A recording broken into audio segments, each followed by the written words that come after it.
So there's no, other TVs and no. So that's the property because 79 is here, and having space here, so they have the two.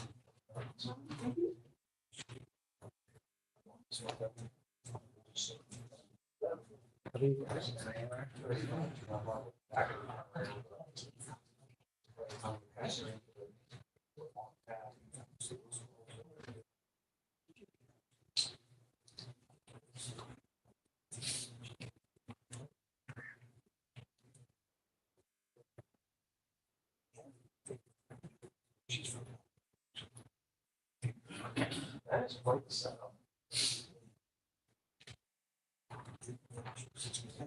On both sides.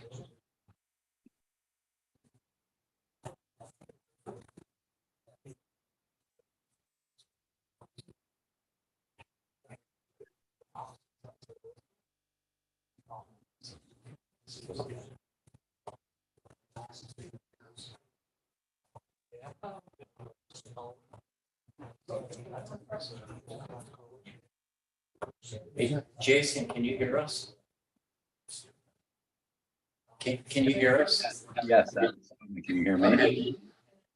A little, we'll turn it up. Hold on, I can turn up my gain. I can turn, no, I can't turn up the gain on my mic anymore. Actually, we can hear you now. It's pretty good. Okay, can move the mic closer to my face. How's this? Can you hear me better now? Yeah, Okay. it's pretty good. Once Maria comes back, we'll get started.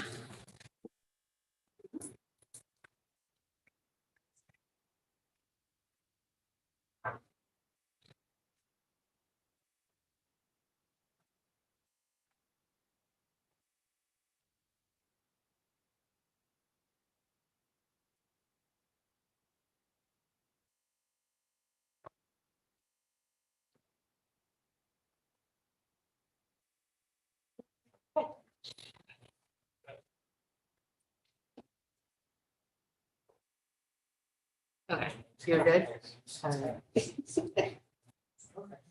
Okay, fine.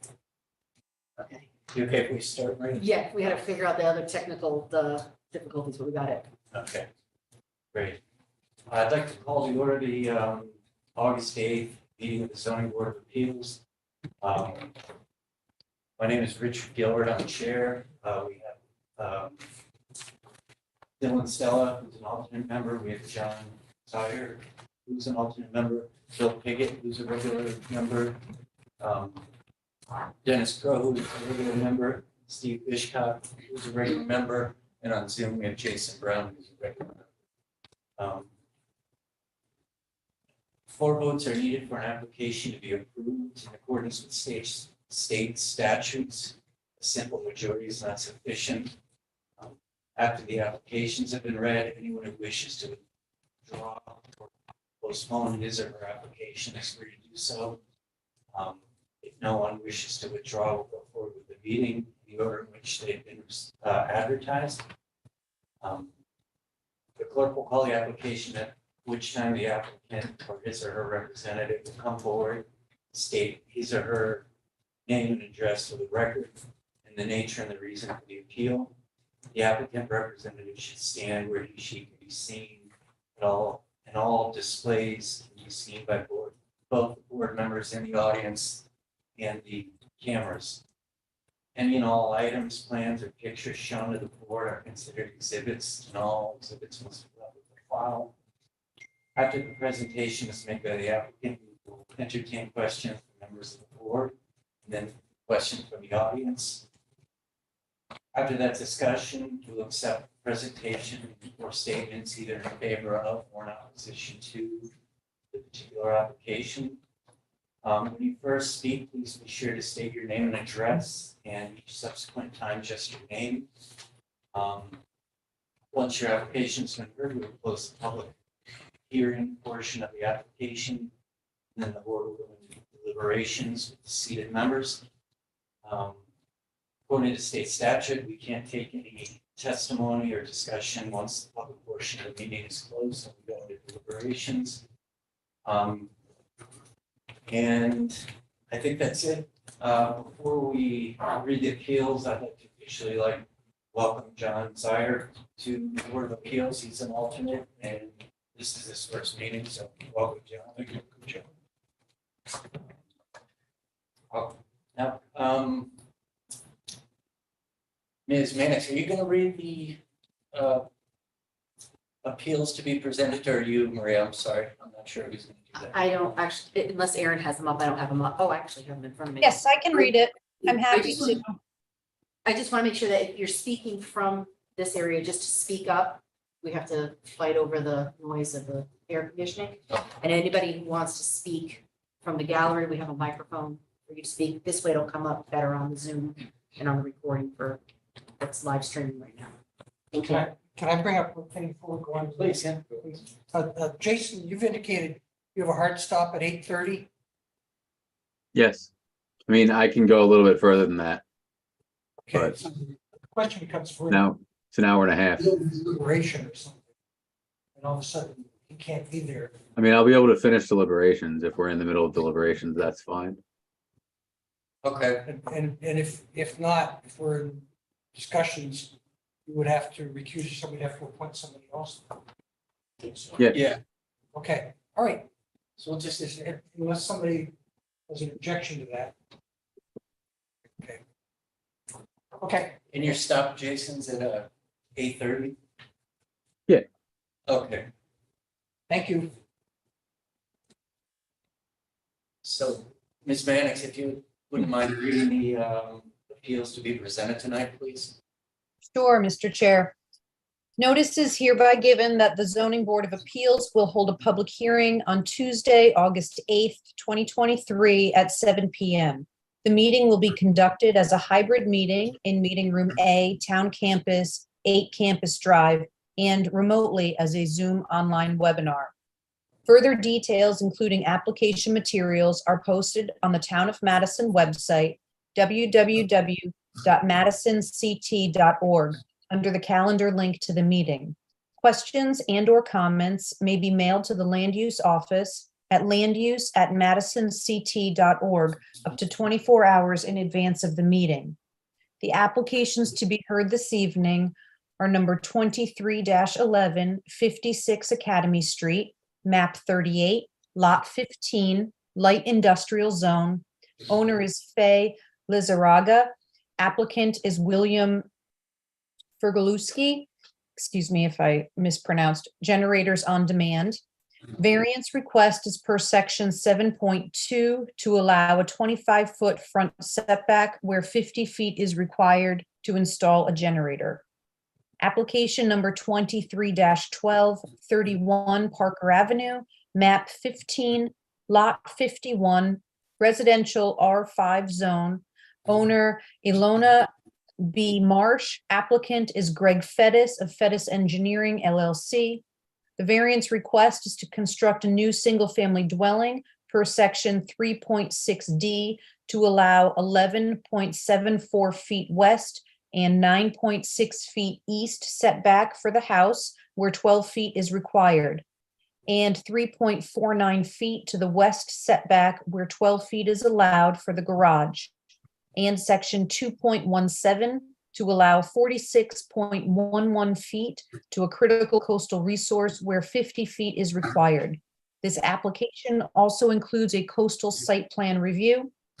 Application number 23-13 is 26 Grove Avenue, map 29, lot 117, residential R4 zone.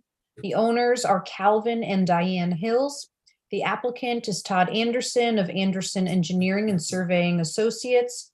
The variance request per section 3.8 to allow coverage of 2,126.1 square feet, where 1,888 square feet is allowed to construct a new single-family dwelling. This application also includes a coastal site plan review. Dated this 14th day of July, 2023, Richard Gilbert, Chair. These notices ran twice in the source, once on July 27th and once on August 3rd.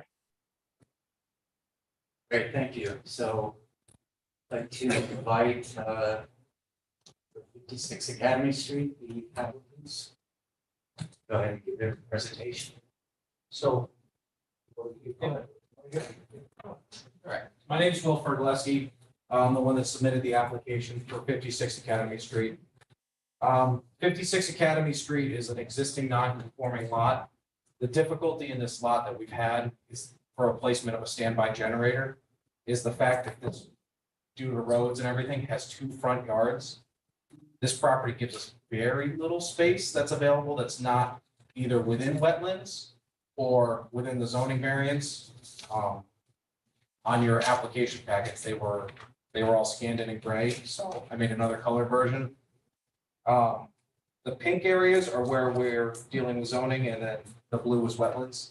So as you can see, I've run into a number of difficulties trying to place this generator. The application is to put in a standby generator. So we feel, I mean, we're in the generator business, you know, and I know a number of you have generators and you've had outages, so we're looking to install the generator within the setback area in an existing flower bed alongside of alongside of the building. It does put us within 25 feet of the setback, which is why we're requesting the variance. And unfortunately, the way the property is laid out, there is nowhere on the property that wouldn't fall in to the setback requirements. If you look at this, so this is the side for Brother Mike's here. Here's the entrance. This is an existing flower bed. I mean, did you guys see the photos in the application packet? Okay. Yeah, those I can bring up too. Okay. But this is our proposed location for it. This is an existing parking lot, and this is this small wedge here is the only area on the entire property that doesn't fall under a variance requirement. Our hope is that by putting it here, it'll minimize as far as neighbors or anything like that. You know, the unobtrusiveness of this sight line, it puts it alongside of the building. The generators are a pretty unassuming color. It's like a light beige. And we've already talked with the building official, and he doesn't have an issue with it in that location. Maybe pull the picture of the building. Yeah, if you have a picture of it.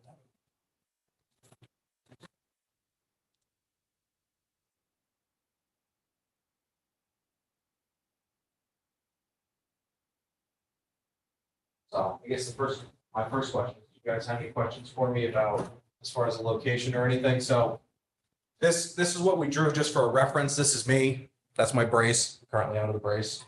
But so that's our rough dimensions for the generator. It puts it in between the 2 doors, which meets our building officials' requirements. It's exhausting away from the building that also meets his requirements. And it gets us over to the gas line. It's a nice off-white color, which will match the building fairly well. And it creates a pretty unobtrusive positioning. We don't have to cut to the parking lot. We don't have to create any issues as far as parking for him. He doesn't lose any parking spaces and lets us reutilize this space. As far as the lot goes, there aren't a lot of alternative options. I mean, as you saw from the drawing, short of us putting it smack dab in the middle of this parking lot. You want to address the need for the generator? I mean, it was addressed in the presentation. So Materials, so it's worth stating.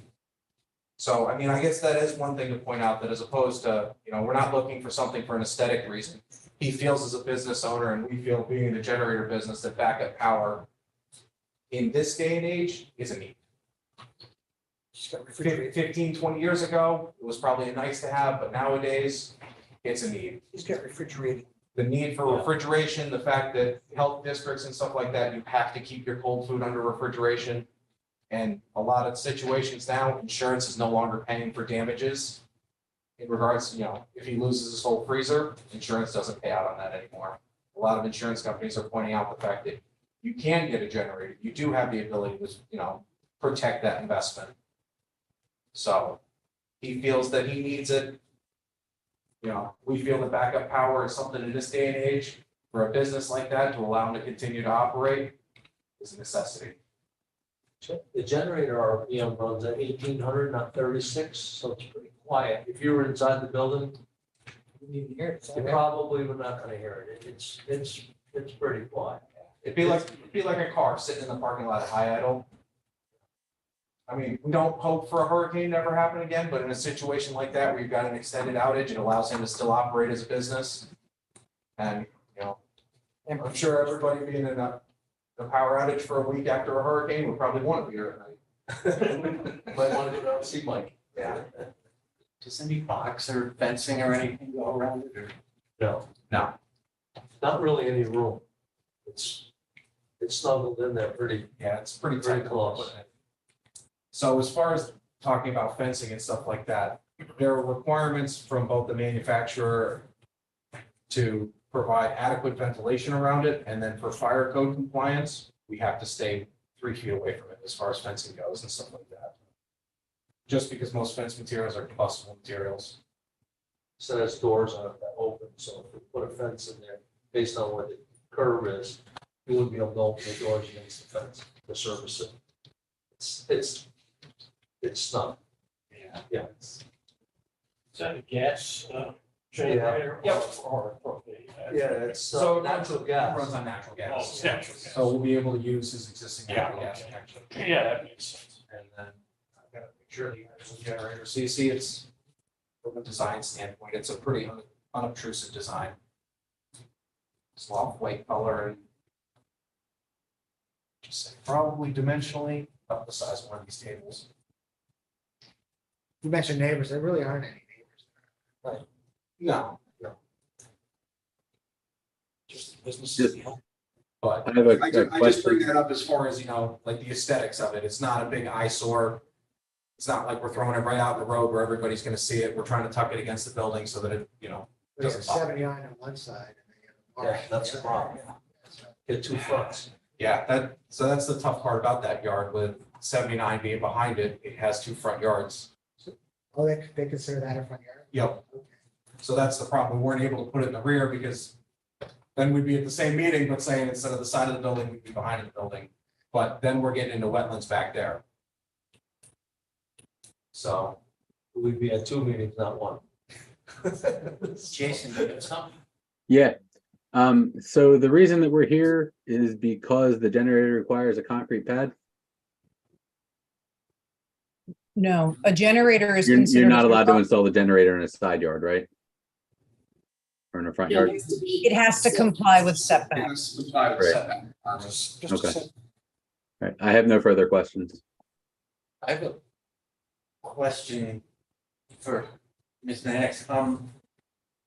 So most of the applications we get, there's a variance request. It says, you know, to be X amount of feet from the setback, but this is saying front yard within 25 feet of the property line. I'm just trying to Two figure front out. yards. It's requesting a 25-foot front setback where 50 feet is required. Okay. Okay. Any, anybody else on the board have any questions?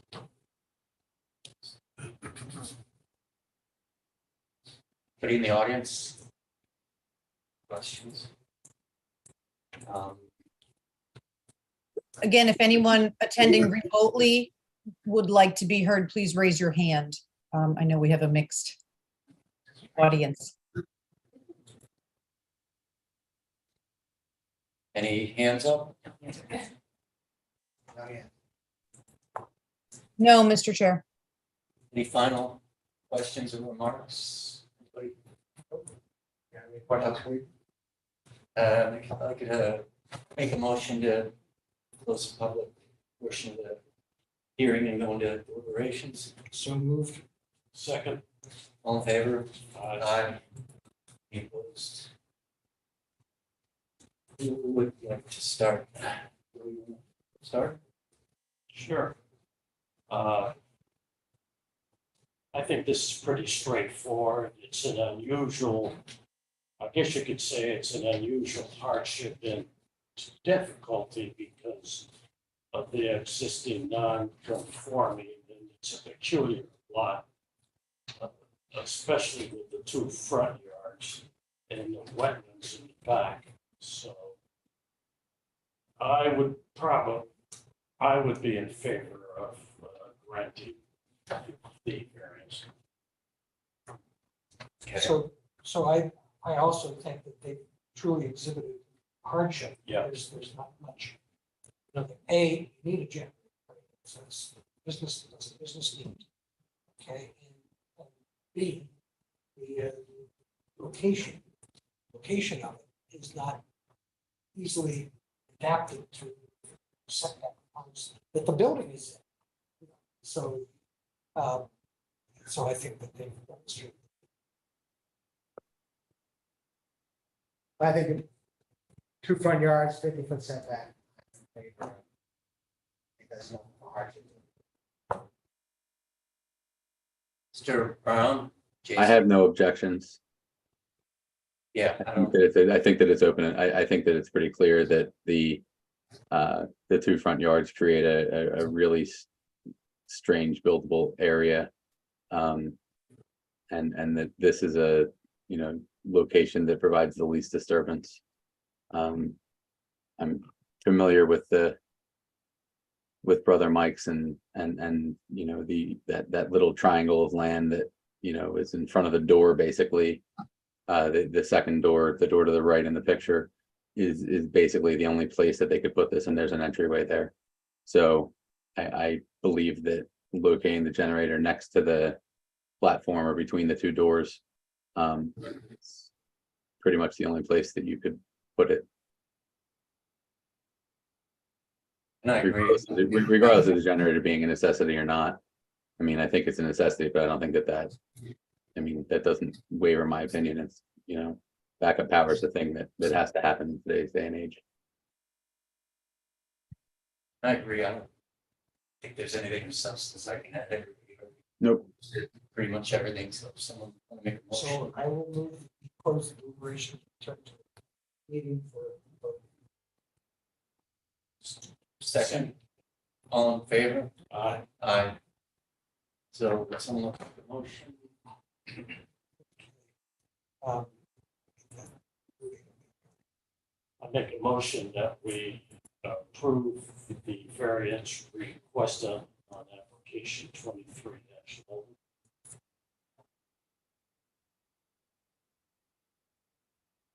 Oh, I guess I should Yes. spell it all out, right? Yeah, I'm sorry.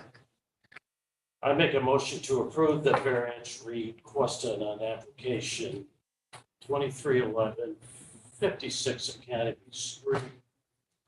Map 38, lot 15, light industrial zone, LI. Owner Fay Bezagara, applicant William Fergileski, per section 7.2, to allow a 25-foot setback where 50 feet is required to install generators on demand on the basis of an unusual hardship and difficulty due to an existing non-conforming and peculiar shaped lot.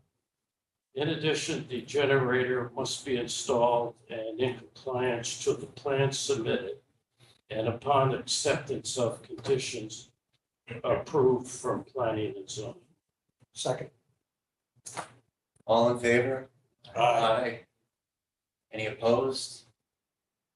Okay, the motion passes unanimously. Thank you. Thank you, everybody. Congratulations. Appreciate it. Mr. Chair, before we go on, I just want to remind anybody in the board here that I'm the only one who's allowed to have a computer, laptop. Oh. The public needs to know that you're seeing what they're seeing, Yeah. so screens need to be closed.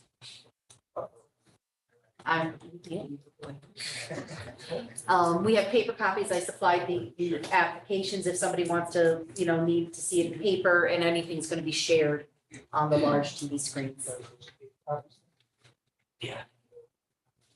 So, Thank you. Thank you. thank you. So I'd like Thank to, you. Yeah, Sorry, nice to make meet life you. such a nightmare.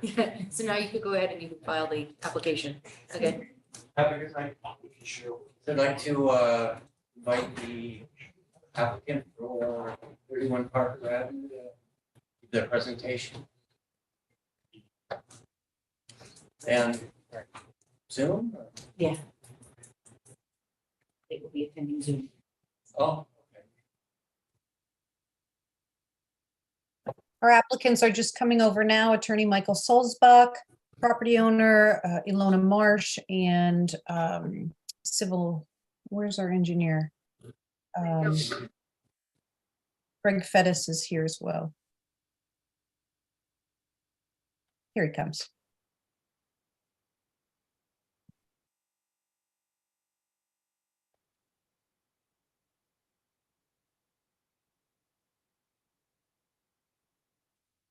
Also, I'm here with Ed Kazanlian, our architect, is also together. This is Ed Kazanlian.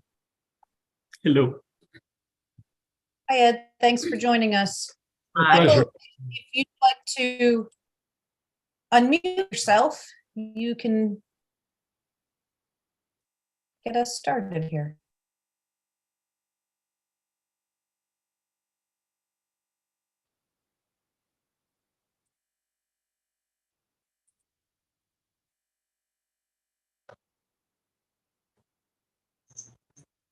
Not yet. I think they can know. Let's see. How's that? Oh. So Perfect. thank you very much. As Aaron mentioned, I'm Michael Sulzbach. I'm a lawyer. I represent Ilona Marsh, the owner. For the record, I live in Guilford at 85 Fair Street. And this is a project we view as positive indeed.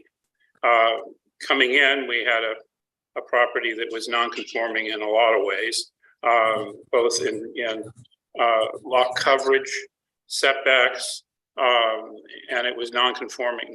It was non-FEMA compliant. And as I'm sure you've all noticed, that's something that matters to the town of Madison as well. So this project calls for demolishing the existing structures and replacing them with compliant structures and more compliant structures, in fact. Among the sort of small things that happened are that the building got rotated, so it's now properly centered, so to speak, east-west on its lot. The old one sort of twisted a little, which has helped in terms of making setbacks better and the like. We're reducing the lot coverage to a conforming level. The only thing that's not is the setbacks, which are not as non-conforming as they were, and are necessary to have a reasonable use of this building. We're fine front and rear, and the building is ultimately actually, even though it's FEMA compliant, is not quite as tall as the old building. So at this point, it's probably, and that for hardship purposes brings us, as you all know, because we're reducing nonconformity, that satisfies the standards of Meyer and Meyer Williamson and Stanford ZBA with regard to hardship. And so now the next question, obviously, is the project itself. And for that, I would like to ask Ed to join us, since he's the guy who designed it.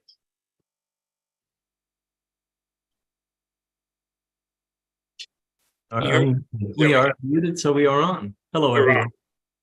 My name is Ed. I represent the architecture firm that designed the project in front of you. We are architects. We are landscape architects. We're also interior designers, and we'll be passing out business cards in a little while. We designed the project from the outside, from the inside, in its totality. And the owners who are next to me, Ilona and Mark, are known to us. For a number of years, we've designed or collaborated on several projects together. Mark and Ilona moved, or rather visited the area a few years ago, of course, fell in love with everything about the town, initially rented, and indeed rented this house prior to us embarking on this project. We were initially called in as a potential renovation project. And we certainly explored all of the avenues that kind of go along with something like that. Sadly, in the end, or perhaps not sadly, but the renovation just wasn't in the cards. It just wasn't going to work for a number of reasons. First of all, the house was too big. Aesthetically, it had its issues, but more importantly, in terms of FEMA compliance, in order to achieve that, that would have been a big lift. Additionally, there were just so many issues with it being out of alignment and out of level and out of plumb. It really would have been the old proverbial good money after bad. So we embarked on the design project, and in so doing, when I went to school, contextual was a bad word, but all of a sudden everybody tries to be contextual, but we did. I think we achieved that. I think we tried to be, we certainly looked at New England architectural styles. We looked at the styles of the houses around us in the neighborhood and certainly in the environs, and tried to design something that was sympathetic, not only in terms of the massing of the house, which really kind of resembles what's there. If you were approaching the house from the seaside, from the water side, of course, it would be a different house, but in terms of massing, in terms of size, very similar. Similarly, driving to the house from Parker Avenue, you would see the garage that currently exists, although would be renovated. You would see the approach to the house virtually in the same place. Even the entrance is probably not far from where it was. It's a two-story house. It appears as a two-story house, of course, elevated, obviously. And what's there is basically a two-story house. The materials, the roof line, all kind of try to be sympathetic to what's going on around us, whether it's the board and batten siding combined with the clapboard siding, whether it's the potential trellising that kind of hides the elevated area. Again, consistent with those around us. The roof line being sort of the vernacular of New England. Trying to be good neighbors is, I think, how I would end. Well, I think, Maria, if you could put up the rendering that depict, I think there are a series of them, that show both the new building, the old building, the context, as it were, and what it's going to look like. I have them available if that's faster. Yeah, I didn't know who was where. I'm sorry. There we go. And if there's something you want to comment on, Ed, please do. So that is, of course, a view from Parker Avenue, looking straight out. We're just beyond the garage, which would be to our right. Part of the sitescaping involves a pool, a little lap pool, just to the right in the view, and you're basically facing the water. Next view. A view from the southwest, and you kind of get a sense of the massing and how similar it is to our neighbors. A taste of the materials. We're planning a metal roof, and you kind of get a sense of the setback as well, and of the side setback, and how that really is very consistent with what's there now. If we go to the next view, what is that view? Okay, so that's southeast. Again, the same idea. Actually, I'm being reminded that we actually have eliminated decks on the southeast side and rather have just a simple path that leads to the water. So there's been a reduction there as well. And then in the next view, that's a little overhead that kind of gives you a taste of the overall site development. If one were looking at the existing conditions, the house basically exactly in the same position, although as Michael suggested, given that it wasn't really orthogonal to the property lines, this one is. The garage moved just a little bit to make room for the pool. And there the parking area from the garage to the street. But perhaps the next view is the most telling, and we're sort of very proud of this, where I think this really kind of tells the whole story.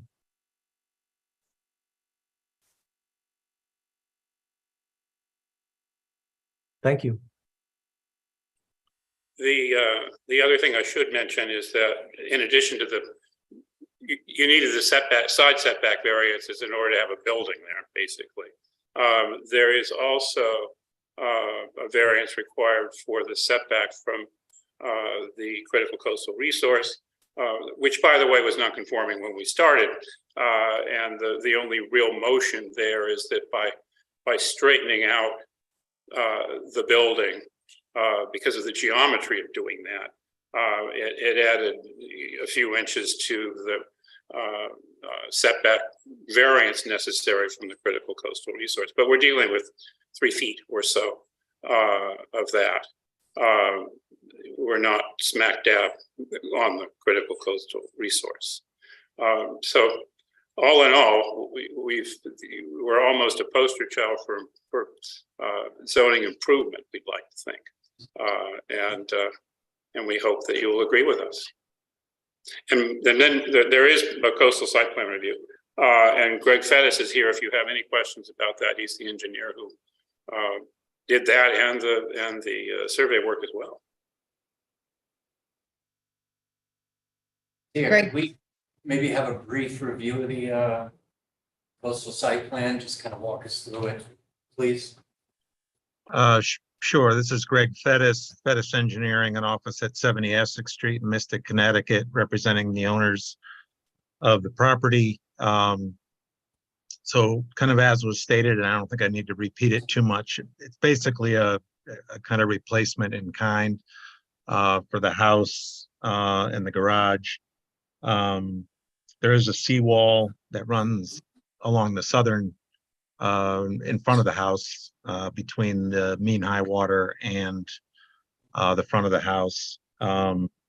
We did put silt fence around basically the entire lot with the exception of a tracking pad along Parker Avenue for vehicles to come in.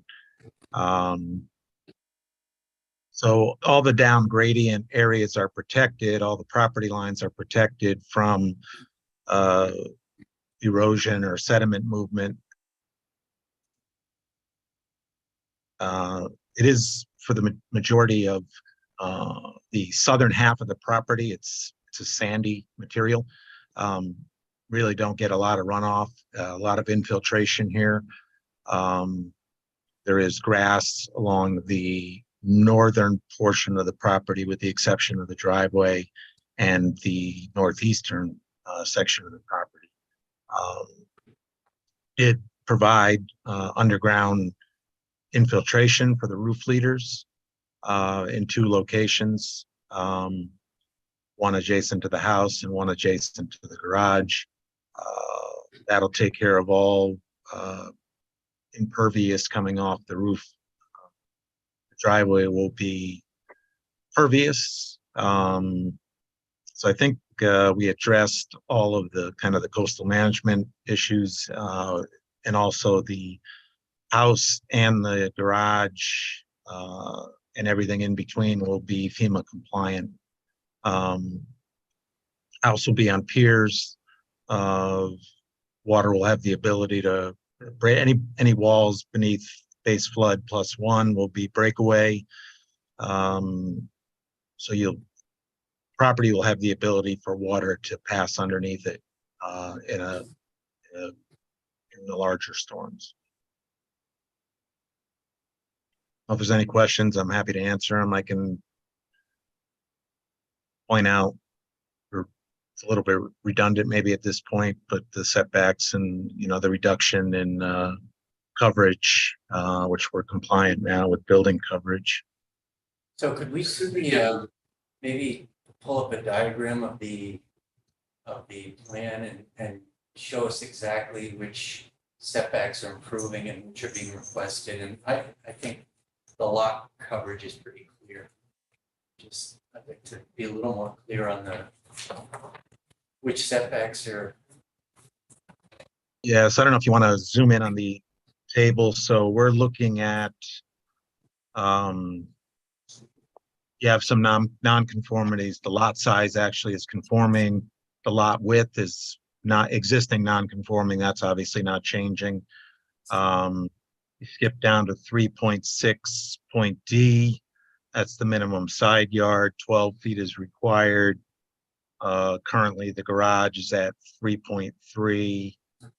On the west side, we're increasing that slightly to 3.49, 3.5. So we're looking for that variance, which is again more conforming. The house side yards are currently 9.2 on the west and 9.6 on the east. We're looking to increase that to 11.75 on the west and 9.6, which is basically the same on the east. So again, increasing the conformity on the west side. The existing building coverage is over now currently at 16%. We're reducing that to 14.7%, which is in compliance.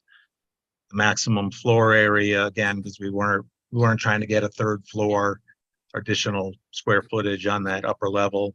That's actually well below the requirement of 27.6%. And then I think the last one, which is not in the table, is the distance to the coastal jurisdiction line, which was 47.2 feet, and we're at 46.1 feet. So about a foot difference, a foot closer. But I think all in all, we're reduced the nonconformities relatively significantly, I think. But that's it. If there's any questions, I'm happy to answer them. Yeah, so the way I look at the application here, we're not eliminating any nonconformities, correct? We did. That were 1, 2, 3, 4. And we're reducing the nonconformities, but we aren't eliminating any. Is that We correct? did eliminate, No. The lot coverage, The what? the lot coverage, that was non-conforming, now it's not. We've made that conforming, which has been a focus area for this board for many years, as a matter of fact. In the building coverage? Yeah, Okay, maybe I'm reading the application wrong, but the requirements according to the table are 1,912 square feet. And you're proposing 1,878, which is less. Okay, I'm sorry. I read it wrong. we think we've done all we can without ending up with a house that looks like a tandem bicycle. It's not that wide a lot. And it's not an accident that the building that we're replacing, was of that width and wider. But we've clearly done our best, as you could see when you saw the three houses together, for example. I have a question, Michael and Greg, that I'm just realizing now. Your request for a critical coastal resource setback is to mean high water, and it's not to the seawall, and isn't the beach, the critical coastal resource?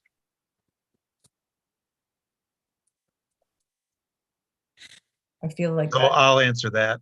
Greg Yes. Fettis Engineering. So it's actually to the coastal jurisdiction line. Which is the coastal jurisdiction line to our proposed house is that's the distance you're showing. yes, the But critical I don't coastal believe resource is that's, the coastal jurisdiction line, not the beach per se. I don't know that I agree with that. But in any event, what was there is essentially what we're asking to have there now. I understand that there was a deck. My concern, Michael, is that the language of the distance may not have been advertised properly. Because it's not a critical coastal resource setback of 44.68 feet. It's less than that because it is to the seawall. The beach and the dunes are considered a critical coastal resource. And I'm just wondering if we need to address that and leave this, give you time to properly. To renotice? Yeah, I just want, I don't want to, I don't want this to close and then realize that it's not covered.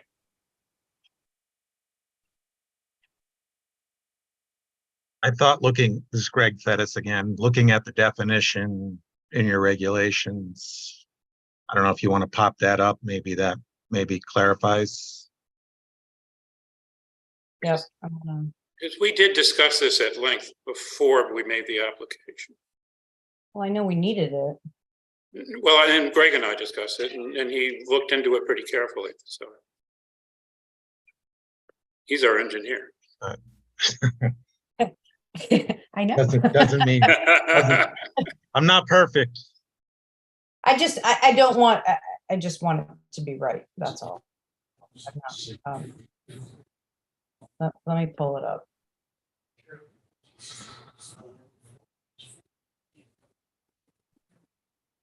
It doesn't, I mean, it changes the language though.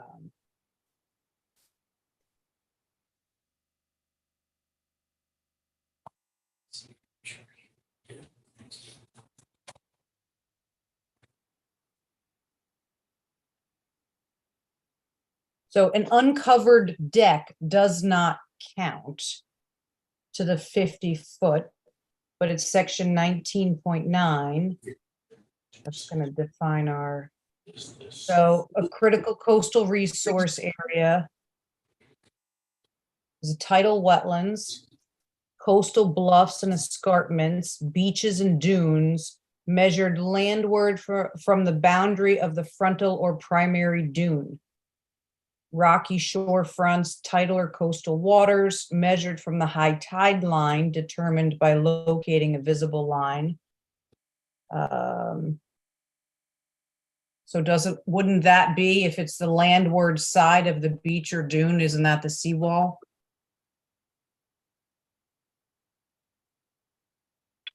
Well, so I took it as the tidal wetland line which coincides with the coastal jurisdiction line, and it's an elevation.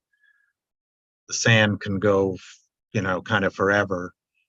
So that's the line I drew from the coastal jurisdiction line, which I consider to be kind of the limits of the state jurisdiction, which is stated in there. There are really no dunes in front of the house. So I think when you read it, I thought it said the landward side of the dune, but there are no dunes. So I took the coastal jurisdiction line as the limit.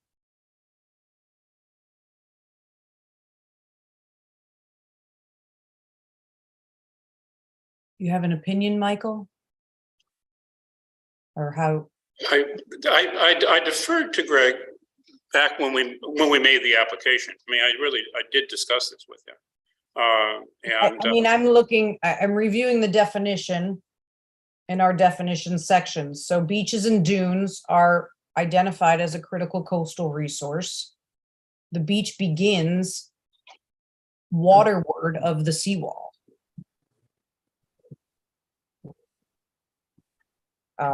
You know, dunes are measured from the landward boundary of the frontal or primary dune. The beach goes right up to the seawall. Well, there's just, I mean, not to, there's sand on the other side of the seawall also. So I don't know that the seawall is the defining boundary.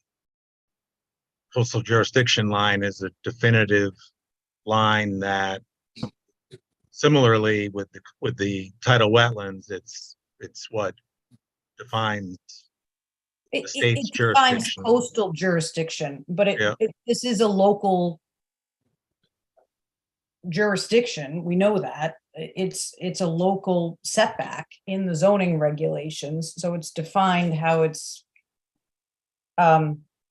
I think it would go to the seawall, to be honest. The deck, it's, in my opinion, it changes the number.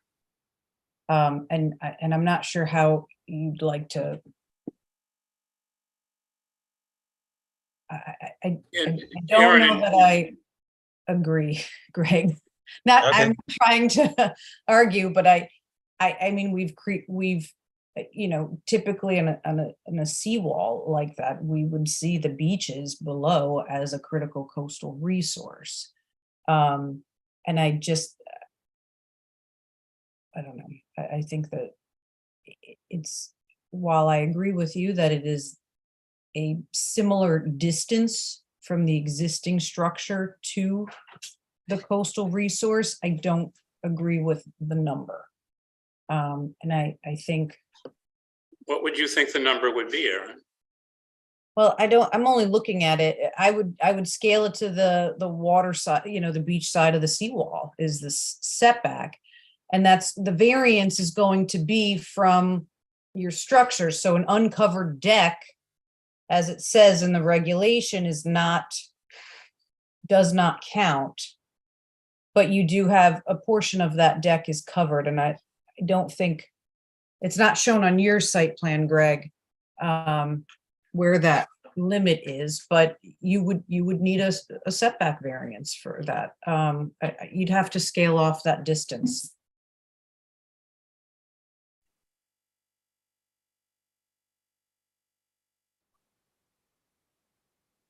Can you?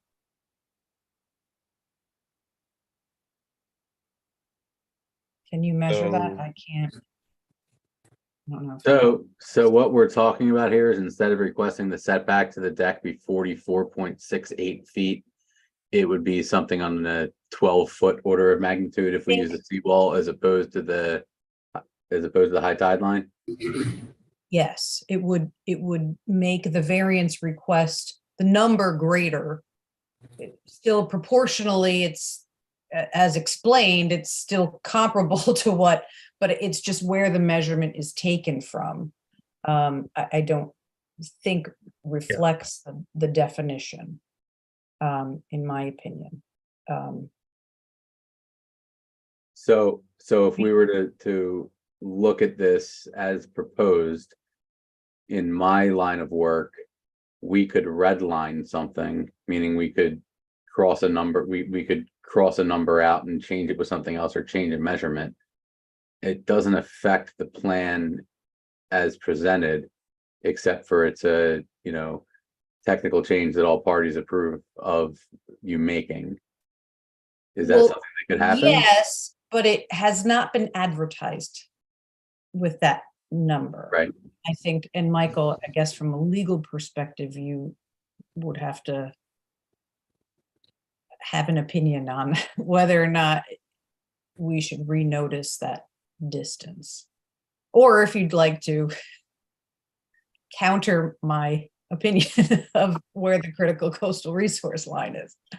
That's another Well, I'm a lawyer, not an engineer, and so I again, that's why I went to Greg. And it becomes moot after 20 days. What do you mean? I'm saying whether the number's right or not, if it's approved and unappealed, and it's tied to that project and those plans, I think I'm not sure anyone can come revisit it. I mean, if it's through an appeal process, I think But there's a deadline to do that. there is, and the board would have to acknowledge that there's a clear discrepancy here that yeah, I mean, I don't know, I guess you can, an option is to disagree and move forward. You can allow for public comment. You could request to leave the hearing open to allow for that proper notice of that distance, amendment, come up with that. It would be an amended notice. And amend it and then finish it up next month. I didn't realize that's where, and I guess. We are where we are. I just have a quick question, Aaron. Greg Fettis. Yeah, Greg. The beaches is defined in the Coastal Management Act. But is it defined in the Madison zoning regs? How a beach is defined? No, it would refer back to the definitions. The critical coastal resource is defined. A beach is not. A beach would be defined in the Coastal Act, which I can give you.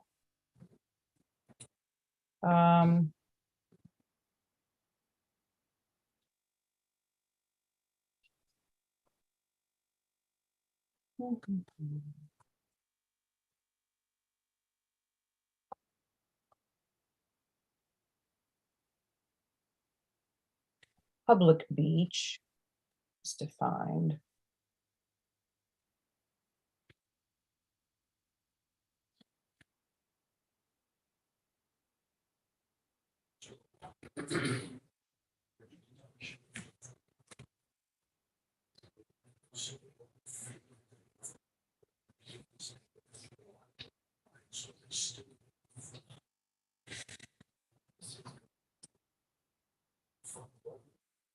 I'll pull up the Coastal Act for you and find that, Greg. I don't. Yeah. I think that's probably the key. If I think it depends on what that says, but that would be my opinion. I think if we had all the time in the world, we would. Defined. What's that? Did you find it? I don't know that it is defined.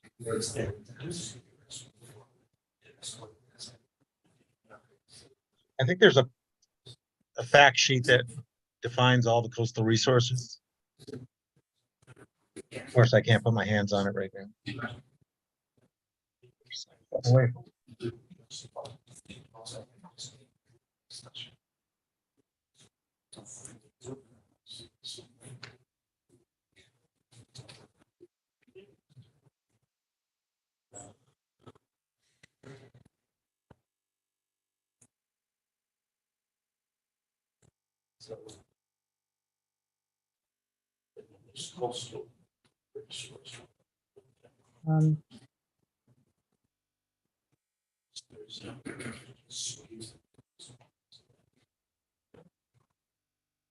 So, did we decide, Aaron, or are we researching?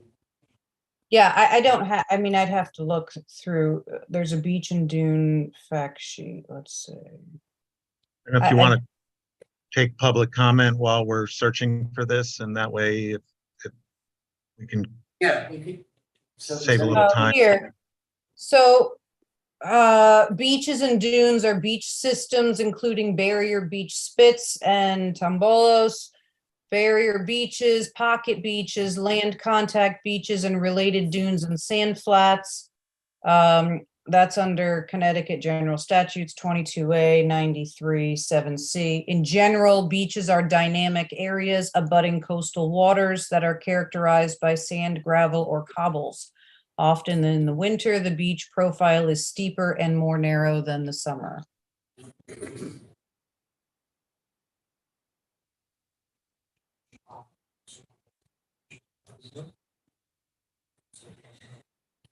So it seems to me that there's two definitive lines, correct? There's that, A coastal There's- jurisdiction there's the- line, is that right, what? yeah, which there's, so there's the coastal jurisdiction line, which is the mean high water line, right? And It's then, elevation and then there's 3.7. another landmark, which is a kind of a delineation, which isn't gonna move, right? Because the beach is gonna change size. So there's the coastal jurisdiction line, which is the mean high water line. No, And- it's not necessarily the mean high water line. The coastal jurisdiction line is defined as elevation 3.7. The mean high water, as shown here, is the rear property line, which is elevation 2.2. Okay, so elevation 3.7 is never gonna change. And the location of that, of the bulkhead is never gonna change. And the question is where we're pulling the, What number is it? Where's the where should the critical coastal resource Right. setback? where should that start? taken from? Yeah, that's what we're discussing. That is the question that I raised, yes. Unfortunately. I do believe that the beach begins on the other side of the seawall. I can tell you, and so this is a matter of a distance that we're talking about, not impact to the critical coastal resource. The application was referred to DEP for comments regarding the coastal site plan itself. We should share that information, that checklist from DEEP on the record as well for, as part of your coastal site plan. This number that I bring up is specific to the variance request, not the impact to the coastal resource. Does that make sense? So how does that leave us now in the application process here? I mean, what So do we do now? I think it's critical to know that that number is correct. And apparently, Bill, from what I understand, it's a legal thing. And we can't just redline that. We can't just come to an agreement and redline that number. If that number changes, then it needs to be re-advertised.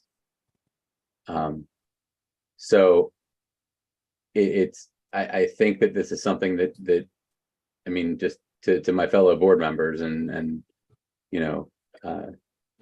Ms. Mannix, I think this is something that needs to be taken. This isn't something that's going to be agreed to or taken care of, because if we agree that the number is correct on the plan and it's actually incorrect, then we have the possibility of having this appealed, right? And so it continues, and that's not desirable. And if we redline it and approve it that way, that's not okay, because that needs to be renoticed, or else it can also be appealed. I just want to talk with everybody else. We don't often leave applications open, right? In the 6 years I've been on this board, I don't think we've ever left an application open to deal with it next time. Oh, absolutely can, 100%. That is Not something we legal. do, but I personally would like to see this taken care of and have a unified agreement between the applicant, their agents, and the town before we make a decision on it. sheerly because of the legal and, you know, what's right? The law is that you need to renotice it. The law apparently is that you need to renotice it if you change something. If we're renoticing it, you've got a substantial time period. And the alternative is to, if the board chooses to approve this as submitted, and 20 days goes by, which would be before the next meeting, there would be no appeal. And we would be able to, assuming it was approved, to go forward and not have to have yet another meeting. And if, I suppose, worst case, because we're now coming back with a different proposal, we could bring it again. Because then it's materially different than what we proposed before. And we could withdraw the old. So I think that the alternatives here, are we continue the hearing on this, and we take action. We either approve it or reject it. Okay. And otherwise, as Mr. Salzbeck says, if we fail to act, it becomes automatically approved after 20 days. No. Here's Well, what so Mr. Leslie requests that we withhold. Am I wrong on that? That's what our land use training said to us. I'm getting the impression that Mr. Salzbach is suggesting moving forward with the numbers as advertised, allowing the board to take action on that. And if it's not appealed, then you're in the clear. However, like how I would advise you to move forward, I don't think. You know, I think if it were a greater distance, you know, and there are changes that can be, you know, modifications that can be made, but this is a greater request than what has been requested in the legal notice. And so there is a risk if that is approved, you know, or acted on favorably by the board, and we receive an appeal that may not be upheld. But if it is appealed, Aaron, we can withdraw the old one and bring a new one with what is determined to be the correct numbers, if we agree that that's what they are. And there you haven't lost that much time, and you haven't had an extra hearing. So you have, as opposed to requesting the meeting to be continued for 1 month, you're requesting that we run the risk of potential legal fees for an appeal. Because you still have, incur legal fees. We don't want those. What we'll do, if it's appealed with any merit, because, I mean, you're back to what would happen at the end of another month. If it's appealed, and we were right the first time, you know, we're fine, we're where we were. But we would rather not have any legal fees for an appeal either.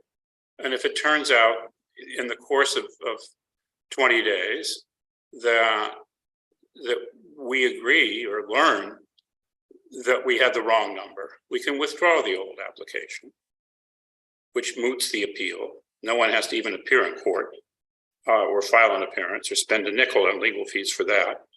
And then we file a new application, which is different, which we can do as a matter of right. And it's different because it has a different number here that we now agree we should do. I don't think that's. I guess the question is, are you as the applicant willing to entertain an extension if the board is uncomfortable with the questions raised currently? I don't know that. I'm not sure we have any choice on that. Maybe I've had hearings continued for a month that whether I wanted it or not. Well, so I guess maybe that's where the board would need to kind of you at least take your temperature on how comfortable you are with question raised. So, So, Mr. Hicks, I- who would make the determination on where this line is? Is it the high tide mark? Or is it who could give us a definitive? It's the zoning enforcement officer who makes a decision. And is that who? That's gonna be here right now. Yeah. So, fellow board members, my opinion, for what it's worth, is that we trust the zoning enforcement officer to give us good advice. It sounds to me as if the zoning enforcement officer is not comfortable with the number that is shown on the plan that we are using as evidence to help make our decision. While it's inconvenient for the applicant, I would very much like to follow the advice of our acting zoning enforcement officer, and we can continue. I'm of the opinion that you should do it correctly the first time and not identify a problem and then hope it gets through. That's bad practice in my opinion, just from my professional life. And everything should be buttoned up and good when we go ahead and approve this. That's why I asked about if the red lines were appropriate. We can't do that, which means that we can't condition it to change the plan, right? Because if we were to change the plan, if we were to change the numbers in the plan, then we would need to re-advertise the hearing. So, You would need their agreement for continuation. Or. Yes. Or automatically. from the board, From the, no, from the board. from the applicant. Their The board has a right to hold a hearing open for 35 days. You do Yeah. not need an extension from an applicant. 35 days. I have another question, and this is posed to anybody that has knowledge of it.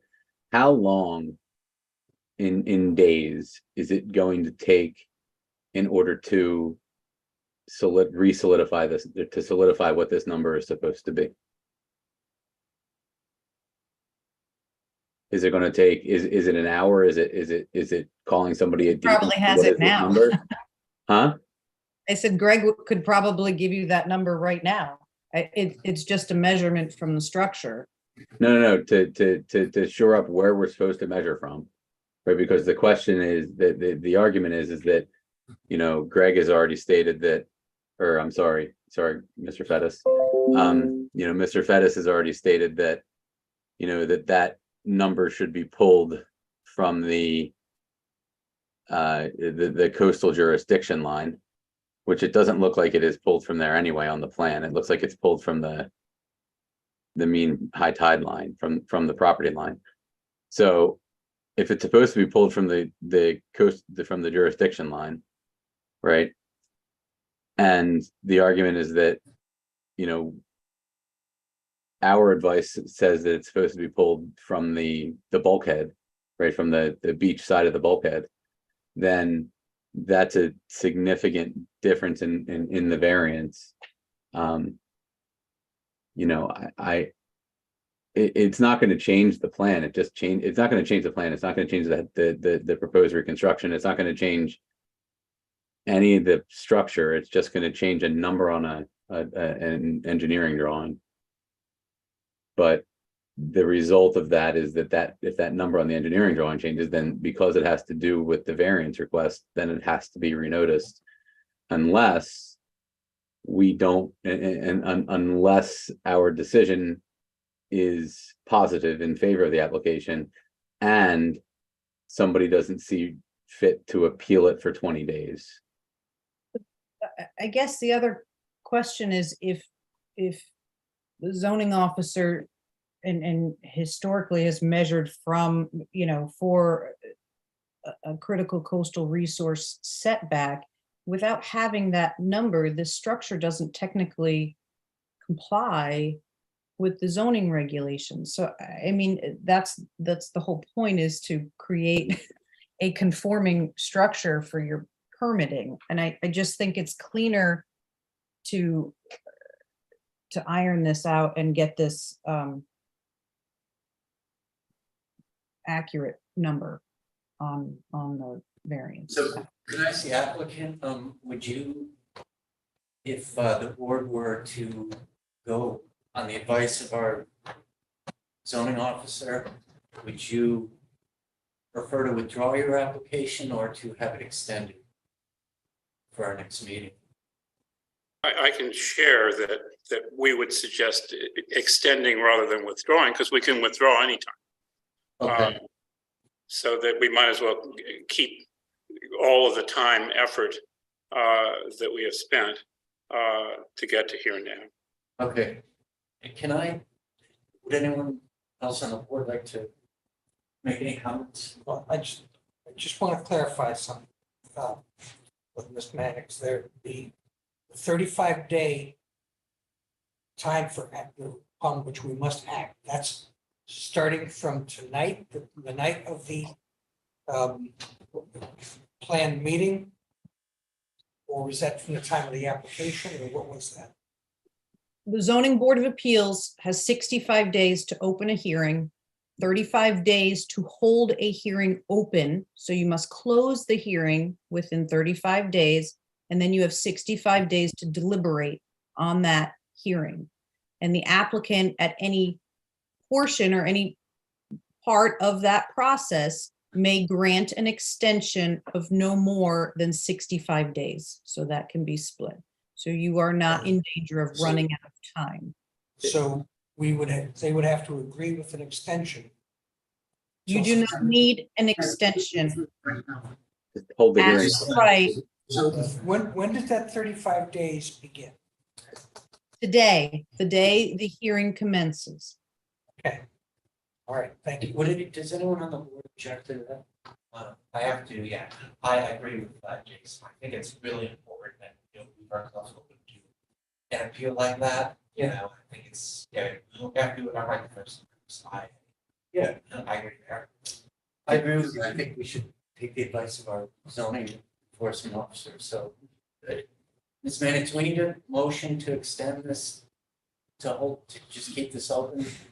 To continue the hearing, yes, but I guess the one question to ask before continuing is if one, the board has any other questions, or if we can enter into the record the coastal comments from DEP, and as well as open up for any public comment, or if you prefer to, we do have members of the public here this evening. I have who may one or may further. not be here for this I'm particular sorry, Aaron. I have one further question. So if this number changes, then we have to renotice, right? So the notice is a week? The hearing notice, Yeah, the amended hearing notice would have to be a week? it would run twice. Okay, so it would need to be at least 2 weeks. Would, Ends up being 3 weeks. We would have to notice it.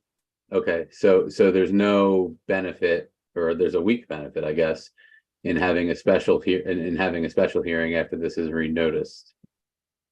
Is that an option that any of my fellow board members would be willing to undertake? I mean, I don't know. If that would- I have to look at. legal.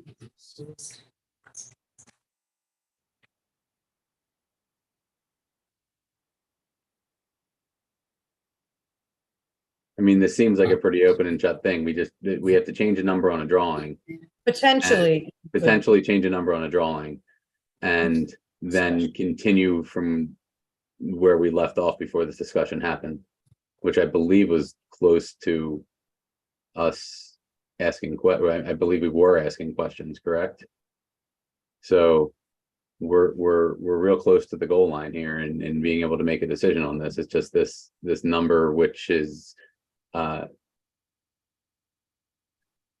for debate. So could I offer, Jason, I think if this number is wrong and it's got to be reapplied, then we have to have an entirely new hearing. Do we not? No, No, No, That's not my understanding. You can leave this open. If we deny it because we think the number is wrong, then there needs to be a whole new hearing. If Okay. we just leave it open, since we're still in the public comment part, right, then it that can be. allows you, yep, Yeah. the hearing is open. It allows you to amend the request and adequately notice that request. And then be able to, allows the applicant an opportunity to amend the application numbers and the plan to reflect Right. that, and then you'd move forward. It's not a new hearing. It's literally this hearing Right. just remains open. So you can still receive new information. Okay, and allow so for- can we, what's the request gonna be then with the doing the line from the seawall? Is that number calculated? I guess by Mr. Fetus? Sorry, Fetus, sorry. Greg Fettis, it's approximately 20 feet. I'll get the exact number. But I just want to say that the seawall's in an arbitrary place. I mean, it could have been 10 feet in either direction and it would have been sand on both sides. So again, I repeat my opinion, but I think we have it correct, but it's probably just easier to change the number and make everyone happy. Well, my whole thing is that to ensure that it's correct, right? So you could. Well, Look, I do the, I'm on board with you. I understand what you're saying, right? Like I get it. And I just, to ensure that it's correct before the drawing get final, stamp of approval on them. To me, in my professional life, and we share a similar profession, is something that, we should do. That's all. If you're right, which. Yeah. Right, then we continue on from this exact point with the numbers that are here, and there's no renoticing, and we can, I don't know about my fellow board members, but I'm willing to hop onto a Zoom call at 7 o'clock a week from now if we're right. If we find a definitive, ruling that says you measure from here, and it's in the applicant's favor, then I'm okay with hopping on at 7 o'clock next Tuesday, right, and continuing. Right. You couldn't announce the meetings in time. But you wouldn't have to renotice it if nothing changes. Yeah, if the zoning enforcement officer is comfortable that the number was correct, which she may become, then you can do exactly as you suggested. But if the meeting changes dates, you gotta tell the public. Right, any additional meeting, a special meeting that would have to be Right, so it would have to properly be 2 weeks. noticed. So So I it would have guess, to- right, I think this, we don't have a special meeting date and availability plan to kind of make a motion to continue to an unknown special meeting date. It would be staff's recommendation to continue to your next regularly scheduled meeting, is typically how this would work. And that would allow the applicant and staff to review the proposal and properly advertise any changes. Okay. to the request. If any. Do we have any other questions from the board? No. The application? We want to talk about the setbacks, the other setbacks. I understand the setbacks. There's the issue of abandoning your existing variances once you tear down the house. There's also the hardship of reduced variance and so on. So we have that issue to discuss. But at this point in time, I think we understand the numbers. I do, yeah. So do you want? We want to take members, do we have? Ms. Mannix, she said there's people in the audience. Are you ready for public comments? My only comment before that, just on a staff level, is that I want to make sure that everybody is aware of the comments from DEEP. Typically with coastal site plans, although not required by statute, the town has referred coastal site plans to DEP for comments, mostly for guidance or recommendations. And this application, as with every other, has been referred to DEEP. And we did receive comments after it was posted, application materials were posted. So I did want to make sure that everybody had an opportunity to see that. So I just wanted to screen share that and include the comments. The paper copies are in the record, but for those attending virtually for documents that are not online. This is a standard checklist from DEP, from Land and Water Resources Division. Jason Hale was the analyst who commented, and basically describing the project and going through the checklist of which coastal resources are present on site, adjacent, or not applicable on this particular site, and with all general coastal resources are on site: beaches and dunes, coastal hazard area, and coastal waters, which we are aware of. We also have the same resources adjacent to the site, as well as freshwater inland wetlands and watercourses on an adjacent property, rocky shorefront, and tidal wetlands. The coastal use policies or general development that are relevant to this application. Again, multiple water dependent comments and checklists here that are not applicable. But what's important here, the summary and recommendations from DEEP, based on the information provided, the applicant's proposing demolition of current residence and construction of a new bedroom single family dwelling that complies with FEMA standards. The property falls within two FEMA designated flood hazard areas, VE elevation 14 and AE elevation 13, requiring adherence to the stricter VE, which is the velocity zone standards, including elevation to the base flood elevation of 14 feet plus 1 foot. This parcel is located within the limit of moderate wave action line, so the applicant should follow the town's flood management policies to ensure the safety of the occupants and property. Property is stormwater system located on the site, which will be utilized along with the site's sandy soil for stormwater management. The comments are: 1, ensure installation and maintenance of appropriate soil and sedimentation erosion control measures during construction. And 2, ensure that the elevation of the structure meets FEMA VE zone standards and local flood management standards. It does find that this proposal is consistent with all applicable coastal policies, and supporting documentation were the application materials that were provided. And this is the GIS mapping that shows the subject parcel, which is right here, I believe. Nope, this one, excuse me, right here. So I just wanted to make sure that was added into the record. Thank you.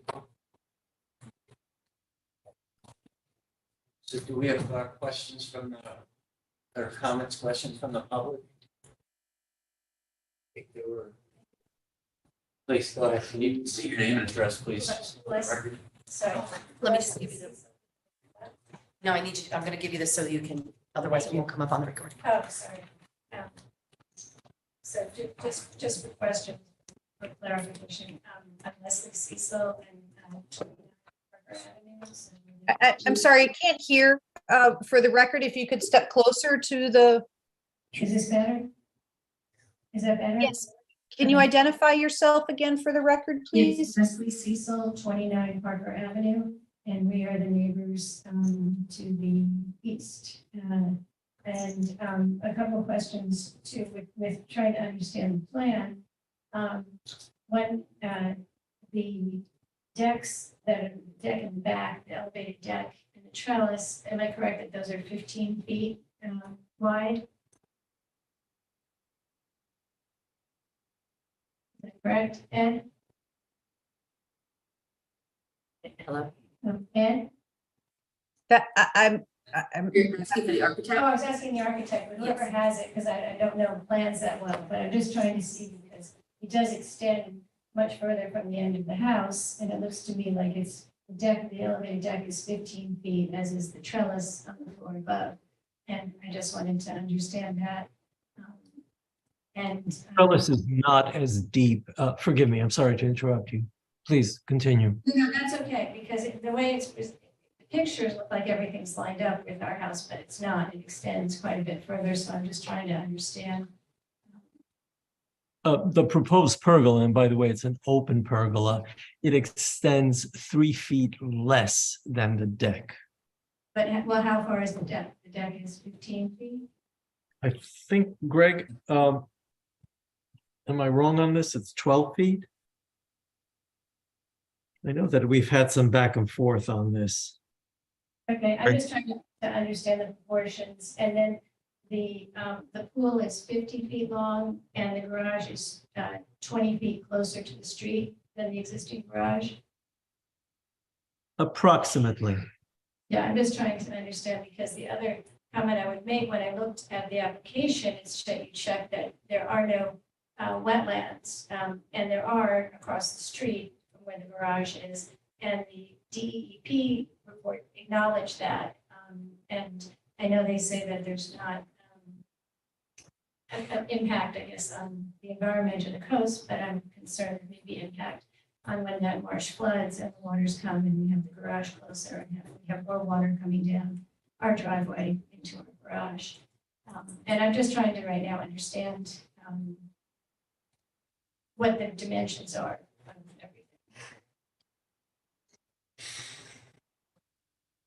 So Greg Fettis, just to clarify, the deck is 12 feet. And secondly, we did check off tidal wetlands off-site, but within the influence of the project, which I'm in agreement across Parker Avenue is tidal wetlands. Yeah, I guess maybe I read it when I looked at number 12, it was checked that there was no wetlands, but I just wanted to, those are my questions. They're not my comments yet, but where we are in the process.